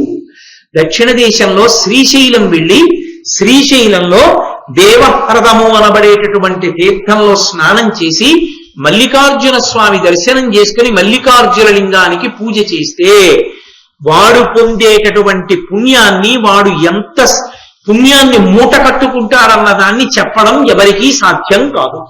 అలాగే శ్రీశైలం వెళ్లి కృష్ణానదిలో స్నానం చేసి మల్లికార్జున లింగాన్ని దర్శనం చేసి పూజించిన విశేషమైనటువంటి ఫలితాన్ని పొందుతారు ధర్మరాజా. అంత గొప్ప తీర్థములు. అలాగే ప్రయాగ అనబడేటటువంటి క్షేత్రము, మనందరం అలహాబాద్ త్రివేణి సంగమం ప్రయాగ పెడుతూ ఉంటాం. ఆ ప్రయాగ బ్రహ్మదేవుడు ఒకానొకప్పుడు యజ్ఞాలు చేయడానికి ఎంచుకున్న వేదిక. అక్కడే ఆయన యజ్ఞం చేస్తాడు. ఇప్పటికీ ఆయన తేజోరూపుడై అక్కడే యజ్ఞం చేస్తూ ఉంటాడట. కాబట్టి అందులో నిరంతరం కూడా త్రేతాగ్నులు వెలుగుతూ కనపడుతుంటాయిట. ఆ దివ్య దర్శనం చెయ్యగలిగినటువంటి తపశ్శక్తి కలిగిన వారికి ఆ యజ్ఞకుండం త్రేతాగ్నులు కనపడతాయి. అక్కడే వేదాలు సాకారములై వచ్చి నిలబడతాయిట. 60,10,000 తీర్థాలు కలిసి గంగా యమునా సంగమంలో ఆ త్రివేణి సంగమాన్ని చేరి సేవిస్తూ ఉంటాయి. కాబట్టి అక్కడ ఒక్క చోట ఎవడు నియమంతో వెళ్లి త్రివేణీ సంగమంలో స్నానం చేస్తాడో వాడు 60 కోట్ల 10,000 తీర్థములయందు స్నానం చేసిన ఫలితాన్ని పొందుతాడు. ఈ ఇన్ని తీర్థముల స్నానము వలన ఎన్ని యజ్ఞయాగాది క్రతువులు చేసిన ఫలితం వస్తుందో అంత ఫలితాన్ని తీర్థయాత్ర చేసి త్రివేణీ సంగమ స్నానం చేసిన వాడి ఖాతాలో వేస్తాడు. కాబట్టి ఎంత తేలికగా అనుగ్రహించడానికి భగవంతుడు ఇచ్చాడో చూడవయా ఈ ఏర్పాటుని. కాబట్టి త్రివేణీ సంగమంలో స్నానం చేస్తే వాడి ఫలితం ఏమంటే నేనేం చెప్పగలను. వాడు అనేకమైన రాజసూయ మహాయాగములు, అశ్వమేధయాగములు, సత్యవ్రతాలు, చతుర్వేదాలు అధ్యయనం చేయడం, తాత్పర్యం నేర్చుకోవడం, దాన ధర్మాలు చెయ్యడం చేసినటువంటి మహాపురుషుని యొక్క తల్లిదండ్రులు పూర్వతరములు ఎలా తరిస్తాయో అలా తరించి వీడిని కన్న వంశము కూడా అలా అభ్యున్నతిని పొందుతుంది. అంత గొప్ప గొప్ప క్షేత్రములయ్యా ఇవి అని చెప్పి నారదుడు ధర్మరాజుతో ఒక మాట చెప్పాడు. నాయనా, తప్పకుండా నువ్వు కూడా తీర్థయాత్ర చెయ్యి. అర్జునుడు ఇక్కడ ఎలాగో లేడు కాబట్టి నువ్వు నీ తమ్ముళ్లతో, నీ భార్య ద్రౌపదీదేవితో, నీ పురోహితుడైనటువంటి ధౌమ్యునితో కలిసి తీర్థయాత్రకు బయలుదేరు. పక్కన పురోహితుడు ఉండాలి తీర్థయాత్రకు వెళ్ళినప్పుడు. ఎందుకు ఉండాలి పురోహితుడు? అక్కడికి వెళ్ళిన తర్వాత ఇక్కడ ఇది చేసుకుంటే మంచిదండి అంటారు. ఇది చేసుకుంటే మంచిదండి అంటే అయ్యో మా బ్రహ్మగారు లేరండి, ఇక్కడ ఎవరిని అడగాలో, సరిగ్గా చేస్తారో చేయరో, మళ్ళీ అటువంటి నింద చేయకూడదు బ్రహ్మస్థానంలో కూర్చోబెట్టి. ఇంటి పురోహితుడు కూడా యాత్రకు వస్తే ఎప్పుడు ఎక్కడ ఏది చేసుకోవాలో దాన్ని నీతో చేయిస్తాడు. చేయిస్తే దాని వలన ఫలితం వస్తుంది. కాబట్టి పురోహితుడైనటువంటి ధౌమ్యుణ్ణి కూడా తీసుకుని బయలుదేరు. ఆయన అంగీకారాన్ని, ఆయన ఆశీర్వచనాన్ని పొంది ఆయన్ని కూడా తీసుకుని వెళ్ళు అంటే, అర్జునుడు లేక నాకు కూడా చాలా చిన్నపోయింది, ఎప్పుడు తిరిగి వస్తాడో అని నేను ఎదురు చూస్తున్నాను. కాబట్టి ఈలోగా నేను ఖాళీగా ఉండకుండా తప్పకుండా నేను తీర్థయాత్ర చేస్తాను అని ధర్మరాజు గారు సంతోషిస్తూ అన్నాడు. ఈలోగా నారదుడు అన్నాడు, నీ అదృష్టం పండి రోమశ మహర్షి వస్తున్నారు, వారు వచ్చి నిన్ను తీర్థయాత్రకి తీసుకెడతారు అన్నాడు. మీతో మనవి చేశా రోమశ మహర్షి యొక్క గొప్పతనం, ఆయన తీర్థయాత్ర చేయడంలోనే ఆయన ప్రత్యేకత. ఆయన వచ్చి ధర్మరాజు గారితో అన్నాడు, ఈశున నీశు దొట్టి సుడిలెల్ల నభీష్టవరంబులిచ్చుటం చేసి కృపార్థుడైన కురుసింహము ఊర్జిత శౌర్యునర్జును భాసుర తేజు విశ్వ పరిపాలకుడైన మహేంద్రతోడనే కాసనమెక్కియున్న మహిమాస్పదు ఇంద్ర తనూజు చూచితిన్ బలవంతులైన భీష్మాదుల నర్జనుడొచ్చు నుర్జితుండై మరి పోరుల కర్ణుండు పదారవకలకు సమానుండు కాడు కవ్వడితోడన్. ఓ ధర్మరాజా, నేను ఇంద్రలోకానికి వెళ్ళాను. నేను ఇంద్రలోకానికి వెడితే అక్కడ మీ తమ్ముడైనటువంటి అర్జునుడు దేవేంద్రుడి యొక్క ఆసనం మీద అర్ధసింహాసనాన్ని అలంకరించి కూర్చుని ఉండగా నేను చూశాను. పరమేశ్వరుడితో పోటీపడి దేవతలందరూ ఆయనకి అస్త్రబలాన్ని ఇచ్చారు. ఇంద్రుడి దగ్గర వజ్రాయుధం పుచ్చుకున్నాడు, వరుణుడి దగ్గర వరుణ పాశాలు పుచ్చుకున్నాడు, కుబేరుడి దగ్గర కౌబేరాస్త్రం పుచ్చుకున్నాడు, ఒక్కొక్కళ్ళ దగ్గర ఒక్కొక్క అస్త్రం పుచ్చుకున్నాడు. పరమశివుడి దగ్గర పాశుపతాస్త్రమే పొంది దేవేంద్రుడి యొక్క అర్ధసింహాసనం మీద కూర్చునున్నాడు. దేవేంద్రుడు తన యొక్క సలహాగా నీకు ఒక మాట చెప్పమన్నాడు. నిన్ను తీర్థయాత్రలు చెయ్యమని చెప్పాడు. అది నీకు ఎంతో శుభాన్ని చేకూరుస్తుందని చెప్పాడు. ఆరణ్య పర్వం అందుకైంది. ఎంతమంది గురువులు వచ్చి ధర్మరాజు గారితోటి పాండవులతోటి చేయించవలసిన మంచి పనులు చేయిస్తున్నారో చూడండి. ఇన్ని మంచి పనులు చేసి ఇంత పుణ్యం ఆవహించి ఉండగా కురుక్షేత్రంలో వాళ్ళు ఎందుకు ఓడిపోతారు? కాబట్టి నువ్వు తప్పకుండా యాత్రకి బయలుదేరవలసింది అని రోమశ మహర్షి చెప్పి, నాతో ఇంద్రుడు ఒక మాట అన్నాడు, నన్నే నిన్ను దగ్గరుండి తీర్థయాత్రకి తీసుకెళ్లి అన్ని చూపించమన్నాడు. తీర్థయాత్ర చేయించడంలో రోమశ మహర్షిది ఒక ప్రత్యేకత. ఎక్కడ ఏ ఉన్నాయో తీసుకెళ్లి చూపించగలడు. అటువంటి సమర్థులు లేడనుకోండి, యాత్రకి వెళ్ళి ఏం ప్రయోజనం? ఎక్కడ ఏముందో మనకు తెలియదు. వెళ్ళొచ్చేశాక అయ్యో అక్కడది ఉందా అండి మాకు తెలియదు అంటారు. అంతవరకు ఎందుకు? నేను ఒక మాట చెప్తాను. ఇప్పుడు నేను త్రివేణీ సంగమ స్నానం గురించి చెప్పాను. చెప్పగానే అంత గొప్పదా, ఈ మధ్యనే వెళ్ళొచ్చామనో లేకపోతే వెళదాం అనుకుంటున్నామనో పక్క వాళ్ళకి చెప్పకుండా మీరు ఉండగలరా? ఆ ఆనందం అటువంటిది. ఆ త్రివేణీ సంగమ స్నానం చెయ్యాలని అంత సంతోషం కలుగుతుంది వెంటనే. దాని ఫలితం తెలిస్తే దానిలో స్నానం చెయ్యాలనేటటువంటి ఉత్సాహం అంత పెరుగుతుంది. ఆ చేసేటప్పుడు అరే మనకి ఇది అభ్యున్నతి హేతువు, ఏదో చెయ్యడం కాదు, చక్కగా సంకల్పం చెప్పుకొని భగవన్నామని చెప్పుకుంటూ మనం ఎంతో పవిత్రంగా ఇక్కడ గడపాలనేటటువంటి పూనిక కలుగుతుంది. అది తెలియకుండా వెళ్ళి చేసినా అదే ఫలితం ఉండొచ్చు. కానీ తెలియకుండా వెళ్ళినప్పుడు, తెలియకుండా చేసినప్పుడు ఆమూలాగ్రం తెలిసే అవకాశం ఉండదు. రోమస మహర్షి లాంటి వాడు దగ్గరుండి తీర్థయాత్ర చేయిస్తే ఎక్కడ ఏమున్నాయో చూసి అన్నిటినీ తెలుసుకుని రాగలిగినటువంటి సంతోషం వేరు కదూ. కాబట్టి నన్ను దగ్గరుండి తీసుకెళ్లమని చెప్పాడు. ఇన్ని అస్త్రములు పొందిన కారణం చేత ఇవాళ అర్జునుడు పొందినటువంటి అస్త్ర వైభవము వలన కర్ణుడు అర్జునుని యొక్క శక్తిలో 16వ వంతుకి సరిపోడు. కాబట్టి కర్ణుడు ఏ అనుమానం లేకుండా అర్జునుని చేతిలో హతుడైపోతాడు. కర్ణుడి గురించి తలుచుకుంటేనే నాకు నిద్ర పట్టదన్నాడు ధర్మరాజు గారు. ఇప్పుడు ఆ కర్ణుడి గురించి నువ్వు ఆలోచించవలసిన పని లేదు. కాబట్టి నువ్వు సంతోషంగా బయలుదేరి తీర్థయాత్ర చెయ్యవలసింది అన్నాడు. అంటే ధర్మరాజు గారు మళ్ళీ అడిగాడు, అసలు ఈ తీర్థములకు, ఈ నదులకు, ఆ దేవాలయములకు, ఆ పర్వతములకు, ఆయా ప్రాంతములకు, ఆయా ఆశ్రమములకు అంత శక్తి ఎక్కడి నుంచి వచ్చింది? వెళ్ళి తొక్కితే, కూర్చుంటే, స్నానం చేస్తే, తాగితే, పడుకుంటే, తిరిగితే, దర్శనం చేస్తే, భగవన్నామని చెప్తే అంత శక్తి ఆ ప్రదేశాలకు ఎలా వచ్చింది? భూమి అంతా ఒక్కటైనప్పుడు ఒక ప్రదేశానికి లేని శక్తి వేరొక ప్రదేశమునందు ఎలా పటమరించింది? ఇంత శక్తి ఆయా ప్రదేశములకు ఏ కారణం చేత వచ్చిందో నాకు చెప్పవలసింది అన్నాడు. తప్పకుండా నీకు చెప్తాను. నీకు చెప్పే ముందు ఒక విశేషాన్ని చెప్పవలసిన అవసరం ఉంది. నువ్వు నన్ను ఈ భూమండలంలో ఉన్న ప్రధానమైనటువంటి తీర్థముల గురించి చెప్పమన్నావు కదూ. ఇప్పటిదాకా నేను నీకు ఆ తీర్థముల గురించి చెప్పాను. అవి వినడం వల్ల వచ్చే ప్రయోజనం ఏమిటో తెలుసా? అనమధ్య తీర్థసేవనమును, కపిలా స్వర్ణ దానములు, ఉగ్ర తపంబును, చేయువానికి బోలునే పడయగ పేర్మి ఉభయలోక సుఖంబుల్. తీర్థయాత్ర చెయ్యడం వల్ల ఎంత ఫలితం వస్తుంది అంటే, అనవధ్య తీర్థసేవనమును, ఆ తీర్థయాత్రకి వెళ్ళడం, కపిల గోవుని దానం చేయడం, బంగారాన్ని దానం చేయడం, చాలా గొప్పగా తపస్సు చేయడం, ఈ 4టిని సమానంగా చెప్పాడు. కాబట్టి తీర్థయాత్రని తక్కువ చేయడానికి అవకాశం లేదు. తీర్థయాత్ర అంత గొప్పది. కాబట్టి ఆ తీర్థయాత్రకి నువ్వు తప్పకుండా బయలుదేరవలసింది.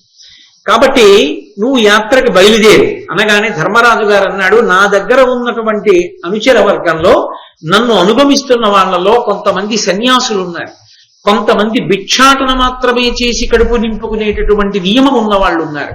వీళ్ళిద్దరినీ నాతో రావడానికి వీల్లేదని చెప్పి పక్కకి పంపించేస్తాను, వెనక్కి మరలించేస్తాను. నేను నియమం తీర్థయాత్రలో కుదరకపోవచ్చు.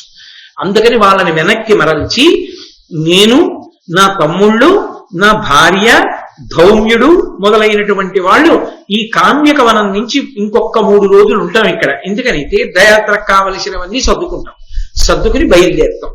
మార్గశీర్ష మాసం చివర తీర్థయాత్రలకు బయలుదేరుతామన్నాడు ధర్మరాజు గారు. ఎందుకని?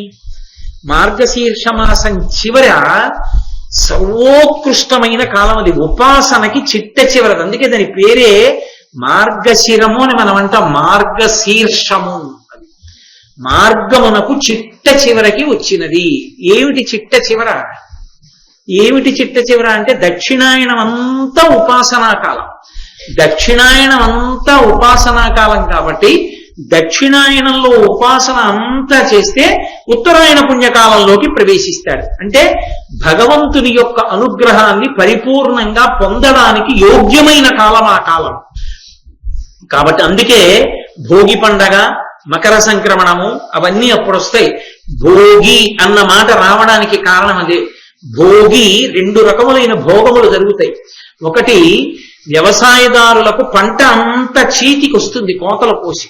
అందుకని రైతు చాలా సంతోషంగా ఉంటాడు. పంట ఇంటికి వచ్చిందని పాయసాన్నం వండుకొని అమ్మవారికి నైవేద్యం చేస్తారు. లక్ష్మీదేవికి హోమం చేస్తారు ఆ కాలంలో. పాడి పంటలను ఇచ్చింది కాబట్టి పశువులన్నిటికీ కూడా పాయసాన్నం వండి ప్రత్యేకంగా తినిపిస్తారు కనుమ పండుగ నాడు.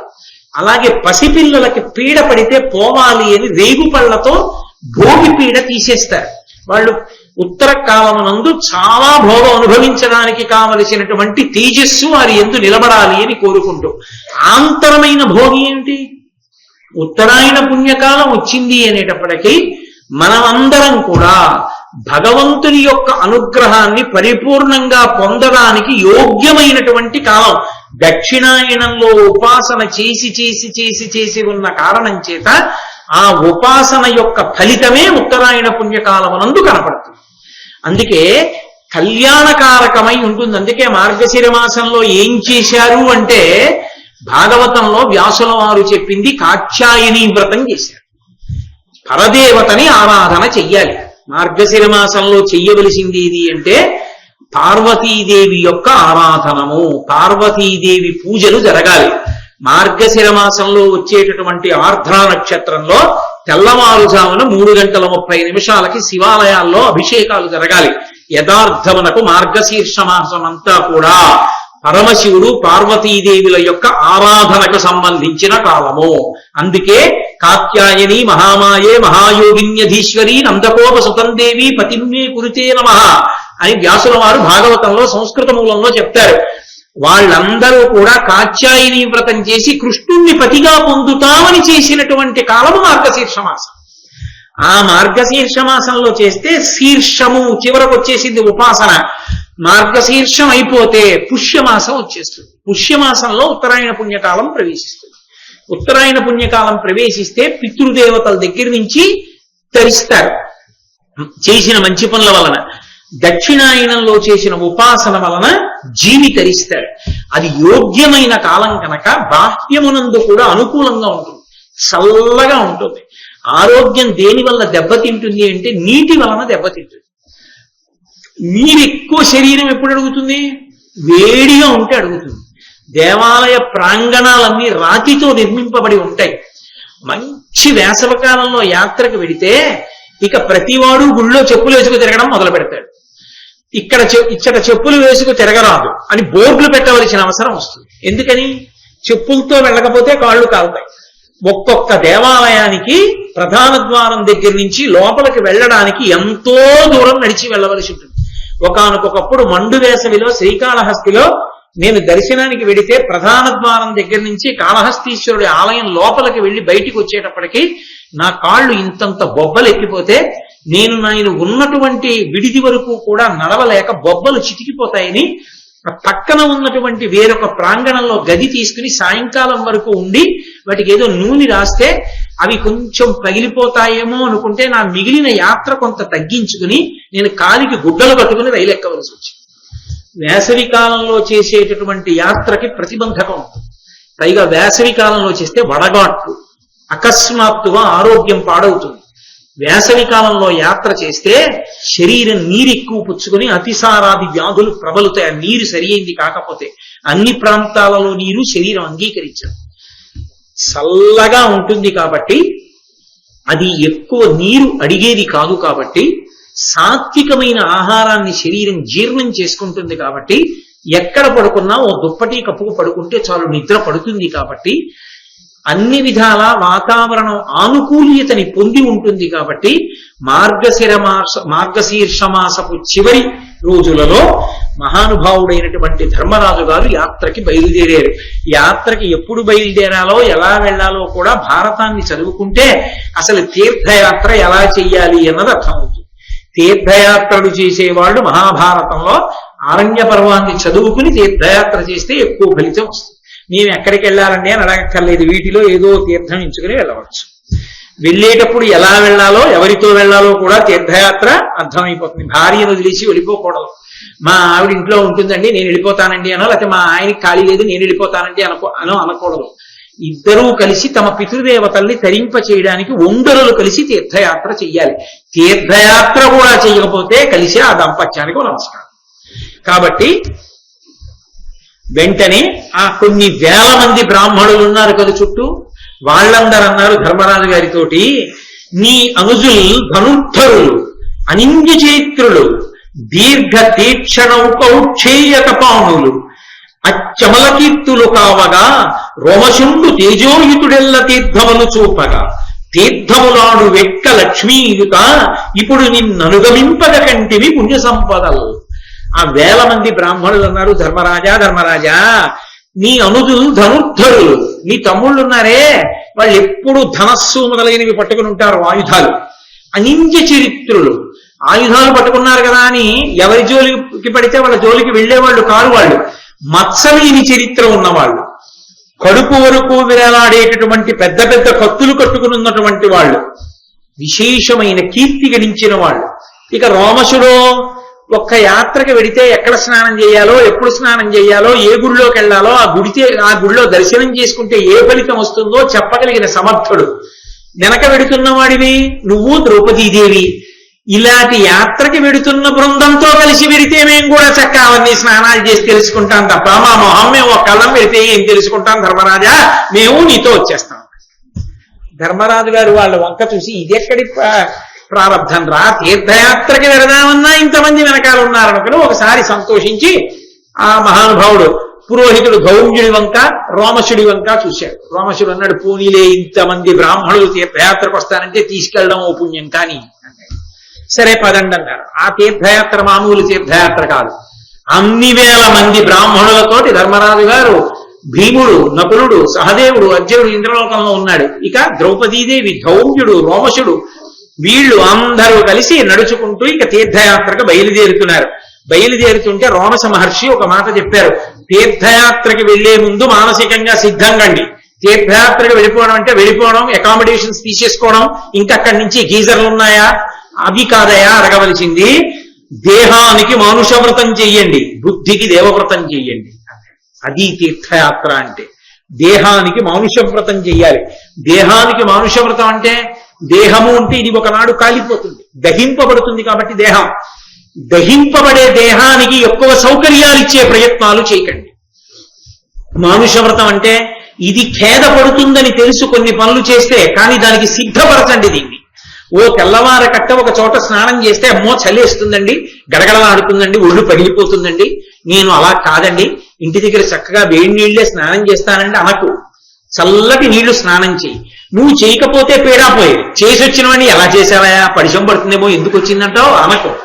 వాణ్ణి పాడు చేసేయకు తీర్థయాత్రకెళ్ళి. కాబట్టి దేహానికి మానుషవ్రతం చేయి, బుద్ధికి దేవవ్రతం చేయి. బుద్ధికి దేవవ్రతం అంటే నువ్వు ఎక్కడికి వెడుతున్నావో ఆలోచిస్తూ వెళ్ళు, ఎందుకు వెడుతున్నావో ఆలోచిస్తూ వెళ్ళు, అక్కడికి వెళ్ళి ఏం చూడబోతున్నావో తెలుసుకుని ఉత్సాహంగా వెళ్ళు, భగవన్నామని చెప్పుకుంటూ వెళ్ళు.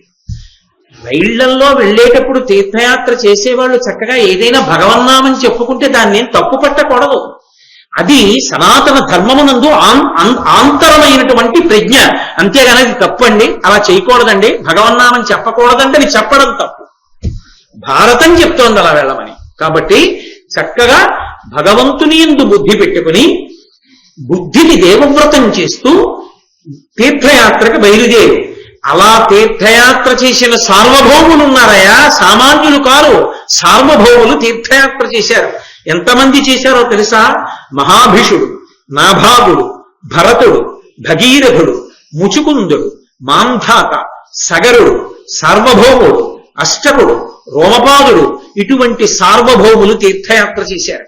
అంటే వాళ్ళు కూడా ఏ సౌకర్యాన్ని అపేక్షించకుండా కేవలంగా భగవంతుని యొక్క అనుగ్రహాన్ని మూట కట్టుకోవడానికి తమకున్నదేదో దాన్నే పెట్టుబడిగా పెట్టి లాభాన్ని ఆర్జించుకున్నారు, పుణ్యాన్ని. ఒక వ్యాపారస్తుడు వ్యాపారం చేస్తాడు, ముందు తన దగ్గర ఏది ఉందో దాన్ని పెట్టుబడిగా పెడతాడు, పెట్టి కోట్లు ఆర్జిస్తాడు. అంతేకాని తన దగ్గర ఉన్నది పెట్టుబడి పెట్టకుండా అసలు వ్యాపారం ఎలా చేస్తాడు? చేయడం కుదరదు. మనం కూడా వ్యాపారం చెయ్యాలి దీంతో. అది మానుషవ్రతం అంటే. మనకున్నదేమిటి? శరీరం. ఈ శరీరంతో నువ్వు యోగం చేయలేవు, ధ్యానం చేయలేవు, తపస్సు చేయలేవు, యజ్ఞం చేయలేవు, యాగం చేయలేవు. అంటే కనీసం తీర్థయాత్రకు వెళ్ళాలి. వెళ్ళి ఓ కపిల తీర్థంలో స్నానం చేయరా అంటే, ఓ స్వామి పుష్కరిణిలో స్నానం చేయరా అంటే అక్కర్లేదని చెప్పి ఎక్కడో ఓ కాటేజ్లో కూర్చుని ఎంతసేపు ఏదో ఒక్క దర్శనానికే వెంపర్లాడి ఇంకక్కడి నుంచి ఎన్ని హోటల్స్ ఉన్నాయి, ఎక్కడ ఫుడ్ బాగా దొరుకుతుంది, పెద్ద పెద్ద కార్డులు ఎక్కడ చదువుకుందాం, ఏమి ఆర్డర్ చేద్దాం, ఏమి తిందాం, దేనికి దూరంగా ఉండడానికి తీర్థయాత్రకి వెళ్ళవు నువ్వు. ఏమిటి నువ్వు దూరంగా దేనికి దూరంగా ఉండగలవు? అసలు నిజానికి ఏ కాటేజీలు లేకపోయినా అక్కడ ఉన్న రోడ్ల మీదే వాళ్ళు తెచ్చుకున్న మూటలు తల కింద పెట్టుకుని పడుకుని, వాళ్ళకి ఎలాగో కాటేజీలు ఉండవు కాబట్టి కపిల తీర్థంలోనూ వచ్చి స్వామి పుష్కరిణిలోనూ స్నానం చేసి తలకి తైలమర్దనం కూడా చేసుకోకుండా అలాగే బొట్టు పెట్టుకుని స్వామి మీద భక్తితో గోవిందనామని చెప్పుకుంటూ దర్శనానికి పోతారే, వాళ్ళది తీర్థయాత్ర. కాబట్టి ఆ తీర్థయాత్ర చెయ్యడం అంటే మానసికంగా ముందు భగవంతునితో అనుబంధము తప్ప అన్యమును వదిలిపెట్టు. తీర్థయాత్రలో మహాపుణ్యం ఇంకోటి ఏమిటో తెలుసా? కొద్దిగా బలహీనుణ్ణి సంరక్షించడం. అయ్యా రండి మీ పెట్టె నేను పట్టుకుంటాను అంటాం, రండి జారిపోతారు నేను చేయి పట్టుకుంటానన్నాం. ఆయన స్నానం చేస్తే కాస్త ఆయన పంచి జాడించి పెట్టడం, మీరు ఇన్ని పట్టుకోలేరు ఆ డబ్బులు నాకు ఇవ్వండి నేను పట్టుకుంటానని చెప్పి ఆయనకి ఎక్కడ ఎంత అవసరమో వచ్చి ఆయన తిరిగి వచ్చిన తర్వాత జాగ్రత్తగా పెట్టుకోండి సుమా అని ఆయన డబ్బులు ఆయనకి ఇవ్వడం. మీరు ఆరోగ్యంగా ఉన్నారా, ఇబ్బంది లేదు కదా, నడవలేకపోతే నేను తెచ్చి పెడతాను ఇక్కడికి ఆహారం అని కొంచెం ఆహారం తెచ్చి పెట్టడం. అటువంటప్పుడే అనుషంగిక పుణ్యాలు చేసుకోవడానికి ఎంతో అవకాశం కలుగుతుంది. అది మానుష వ్రతం. ఈ శరీరానికి ఉన్న బలం యొక్క స్థాయిని బట్టి చేసుకోవచ్చు. ఒకడు వృద్ధుడు ఇన్ని చేయలేడు, ఒకడు యువకుడు వాడు చెయ్యాలి, వాడికి అవకాశం ఉంది, వాడు చేసి పెట్టచ్చు. అయ్యా నేను చేసి పెడతాను ఉండండి నీకేం పర్వాలేదు అని చేసి పెట్టచ్చు. మన దరిద్రం ఎలా తయారైపోయిందంటే ఇవాళ దేశంలో తోటి యాత్రికులను నమ్మవద్దు అని చెప్పవలసి వస్తుంది. ఎందుకని? కలిపురుష లక్షణం. కాబట్టి తీర్థయాత్ర అన్నది మానుష యాత్ర, మానుష సంబంధమైనటువంటి వ్రతంగా చెయ్యి సుమా. చెయ్యి తప్ప సౌకర్యముల కోసం వెంపర్లాడవద్దు వెళ్ళిన తర్వాత. అలాగని నువ్వు సంకల్పించిన యాత్ర పూర్తిగా జరగడానికి వీలు లేని స్థితిలో అనారోగ్యం వచ్చేటట్టుగా కూడా ప్రవర్తించవద్దు. అలా యాత్రకి ఇది సాధనం కాబట్టి సాధనాన్ని ఎలా వాడుకోవాలో అలా వాడుకో. నువ్వు కూడా వాడుకుని జాగ్రత్తగా రక్ష చేసుకుని 10 మంది తరించి నువ్వు తరించడానికి వీలుగా వాతావరణాన్ని ఏర్పాటు చేసి ఉంచుకో. ప్రధానమైనది ఏది యాత్రకి? ప్రధానమైనటువంటిది దేవవ్రతం. మానుష వ్రతం ఎంత అవసరమో దేవవ్రతం అంత అవసరం. తీర్థయాత్రకి కాదు, పరమేశ్వరుడే వచ్చి ఎదురుగుండా నిలబడినా కూడా లౌకిక విషయాలే మాట్లాడుకుంటామన్నవాడు ఎక్కడికి వెళ్ళి ఏమి సాధిస్తాడు? నువ్వు వెడుతున్న ప్రదేశం నీకు తెలియకపోవచ్చు, ఇంకొక ప్రదేశం నీకు తెలుసుగా నువ్వు చూసి వచ్చింది, దాని గురించి మాట్లాడుకోవచ్చు. చక్కగా అందరూ భగవన్నామని చెప్పుకోవచ్చు. లేదా ఇంతకు ముందు ఉన్న మంచి విషయాల్లోంచి కొన్ని మంచి విషయాలు మనసుకి హత్తుకున్న వాటిని పురస్కరణ చేసుకుంటూ వెళ్ళొచ్చు. ఓ భజన చేసుకుంటూ వెళ్ళొచ్చు. చక్కగా నడుస్తున్నప్పుడు అందరూ నామని చెప్పుకుంటూ వెళ్ళొచ్చు. అలా చేసినది తీర్థయాత్ర తప్ప ఉత్తినే మళ్ళీ ఆ ఉన్న ప్రదేశం మారాడంతే. తీర్థయాత్ర అని పేరు. ఏ ఒక్క సౌకర్యానికి లోటు రాకూడదంటే అది తీర్థయాత్ర ఎలా అవుతుంది ఇంకా? కాబట్టి అలా వెళ్ళండి, అలా వెళ్ళి అనుభవించండి. ధర్మరాజా నువ్వు కాదయా అన్నీ పోయి తీర్థయాత్ర కడుతున్నాను అనుకోకు. అన్నీ ఉన్న సార్వభౌములు చేశారు. ఎటువంటి వాళ్ళు చేశారో తెలుసా అని ఆ పేర్లన్నీ చెప్పాడు నారదుడు. కాబట్టి ఈ తీర్థములకు, ఈ క్షేత్రములకు ఇంత శక్తి ఎక్కడి నుంచి వచ్చిందని కదా నువ్వు అడిగావు. ఒక తీర్థం అంటే స్నానం చేస్తే ఫలితం వచ్చింది. ఒక పర్వతానికి ఎక్కడి నుంచి వచ్చింది? దాన్ని కాళ్ళుతో తొక్కుతూ కదా పైకెక్కుతున్నాం. మరి ఆ పర్వతానికి ఆ శక్తి ఎక్కడిది? ఒక శ్రీశైల పర్వతానికి ఎక్కడిది? ఒక వెంకటాచల పర్వతానికి ఎక్కడిది? ఒక బదరిలో ఉన్న కొండలకు ఎక్కడిది అని కదు ప్రశ్న వేశావు. విను. వసుధ అధర్మవర్తనులకు వారల వర్ధనమెన్నడు సమంజసమయి నిల్వనేరరు భృశంబుగ నాశనము వందు దుర్మద వ్యసనుల అధర్మ వర్తన ప్రవర్ధితులయ్యును నీవు చూడరాక్షసులను దైత్య దానవులు క్రాగరి తొల్లి సహస్ర సంఖ్యలను. ఇప్పటికి ఐశ్వర్యం ఉన్నట్లు కనబడినా అధర్మాన్ని ఆచరించేటటువంటి వాడి యొక్క ఐశ్వర్యం నిలబడదు. అది మధ్యపతనం అయిపోతుంది, భయంకరంగా పతనం అవుతుంది. మామూలుగా అవదు. అక్రమంగా ఆర్జించి తీసుకొచ్చినటువంటి ధనం వెళ్ళిపోయేటప్పుడు ప్రశాంతతనిచ్చి వెళ్ళదు. కన్నుల నీరు కారిపోయేటట్టు. నేను నా నోటితో ఉచ్చరించడం ఇష్టం లేదు. అక్రమంగా తనవి కానివన్నీ తీసుకొచ్చి ఇంట్లో పెట్టినందుకు రావణాసురుడి కళ్ళ ముందు బిడ్డలు వెళ్ళిపోయారు, కళ్ళ ముందు తోడపుట్టిన వాళ్ళు వెళ్ళిపోయారు, కళ్ళ ముందు తనని నమ్ముకున్న వాళ్ళు వెళ్ళిపోయారు, కళ్ళ ముందు తాను ఉన్న ఊరు కాలిపోయింది. ధర్మాన్ని నమ్ముకున్న విభీషణుడు చిరంజీవి అయి లంకాపట్టణానికి పరిపాలకుడయ్యాడు. ఎవడు ధర్మాన్ని పట్టుకున్నాడో వాడి ఐశ్వర్యం శాశ్వతం, ఎవడు అధర్మాన్ని పట్టుకున్నాడో వాడి ఐశ్వర్యం మధ్య పతనం. ఇప్పటికి సంపాదించిన వాడిలా గొప్పవాడిలా కనపడతాడు, కానీ అది గొప్పతనం కాదు.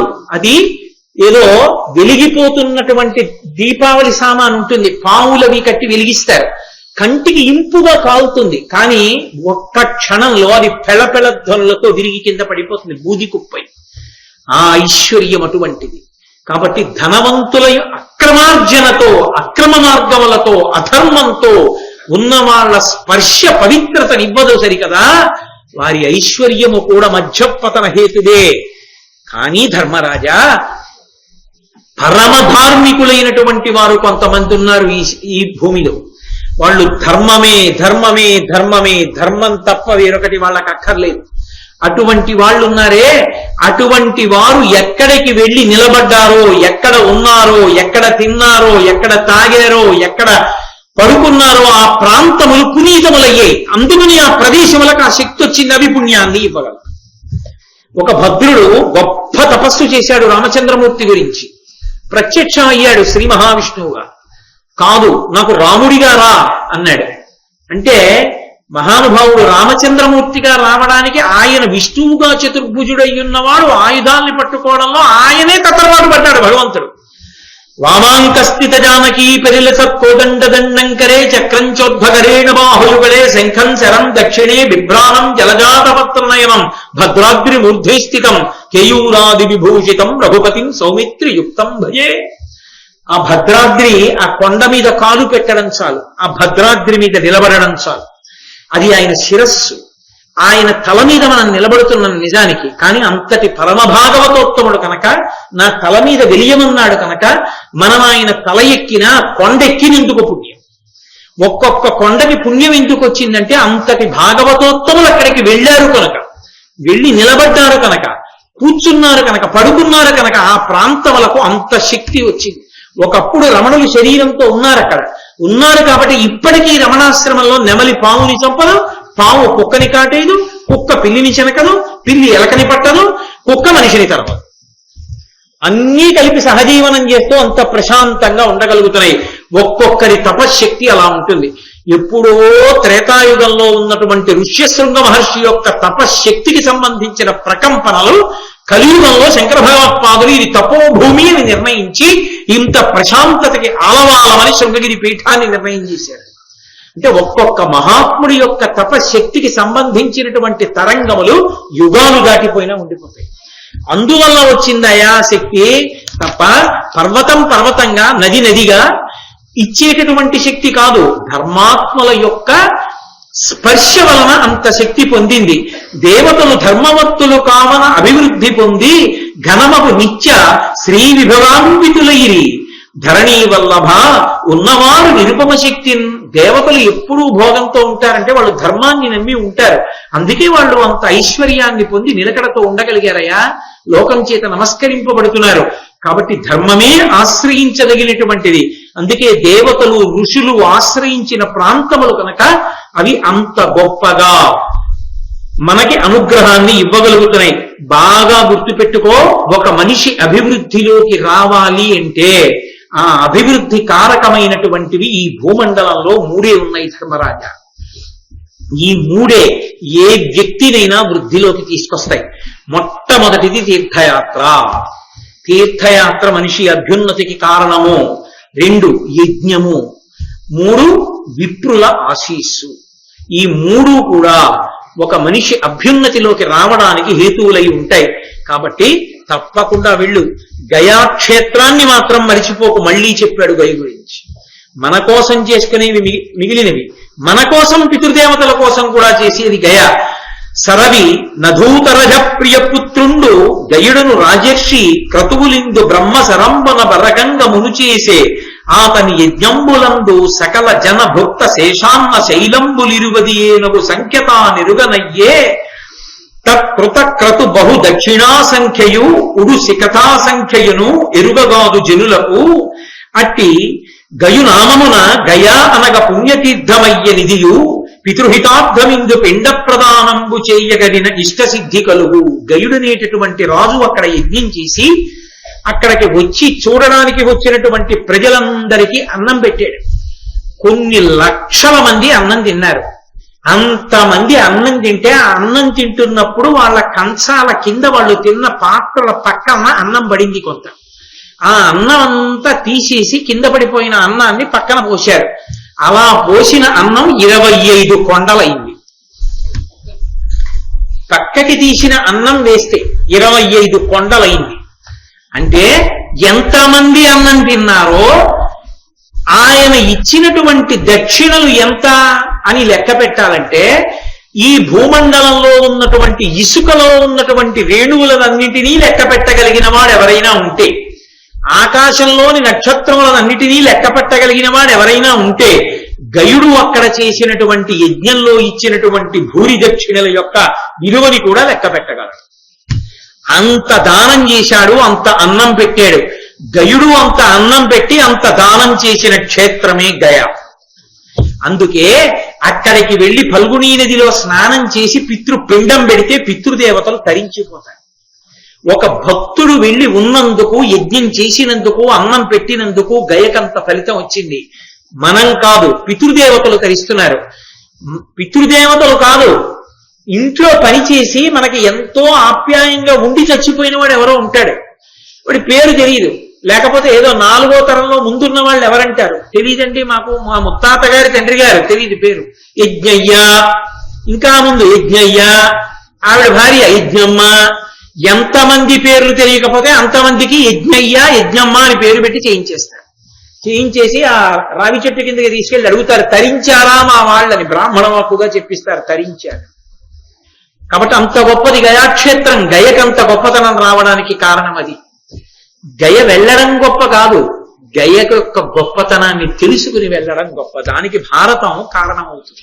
అందుకే భారతం చదవండి అనడానికి, దేవాలయ ప్రాంగణంలో భారతం చెప్పండి అనడానికి కారణం అదే. ఇన్ని క్షేత్రాల పేర్లు, ఇన్ని తీర్థాల పేర్లు, ఇంతమంది సార్వభౌముల పేర్లు ఇన్ని ఎక్కడ పలకబడుతున్నాయో ఆ దేవాలయ ప్రాంగణం పునీతమైపోతుంది. విన్నవాళ్ళందరూ అంత శక్తిని పొందుతారు. కాబట్టి నీకు ఈ సందర్భంలోనే ఒక మాట చెప్తున్నాను ధర్మరాజా. ఇప్పుడు నేను చెప్పినటువంటి క్షేత్రాల పేర్లు, తీర్థాల పేర్లు మహాభారత ప్రవచనం జరుగుతుండగా, ఆరణ్య పర్వం జరుగుతుండగా విన్నవాళ్ళు ఎవరున్నారో, మహాభారతాంతర్గతంగా ప్రవచనంలో విన్నవాళ్ళందరికీ కూడా వీళ్ళందరూ ఈ తీర్థముల యందు స్నానము చేసిన ఫలితం వేసేస్తారు.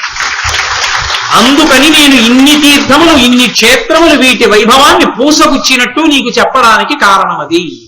అది ఆరణ్యపర్వం. అందుకు భారతం చదువుకోండి, భారతం వినండి అంటారు. కారణం అందుకు. అందున ప్రత్యేకించి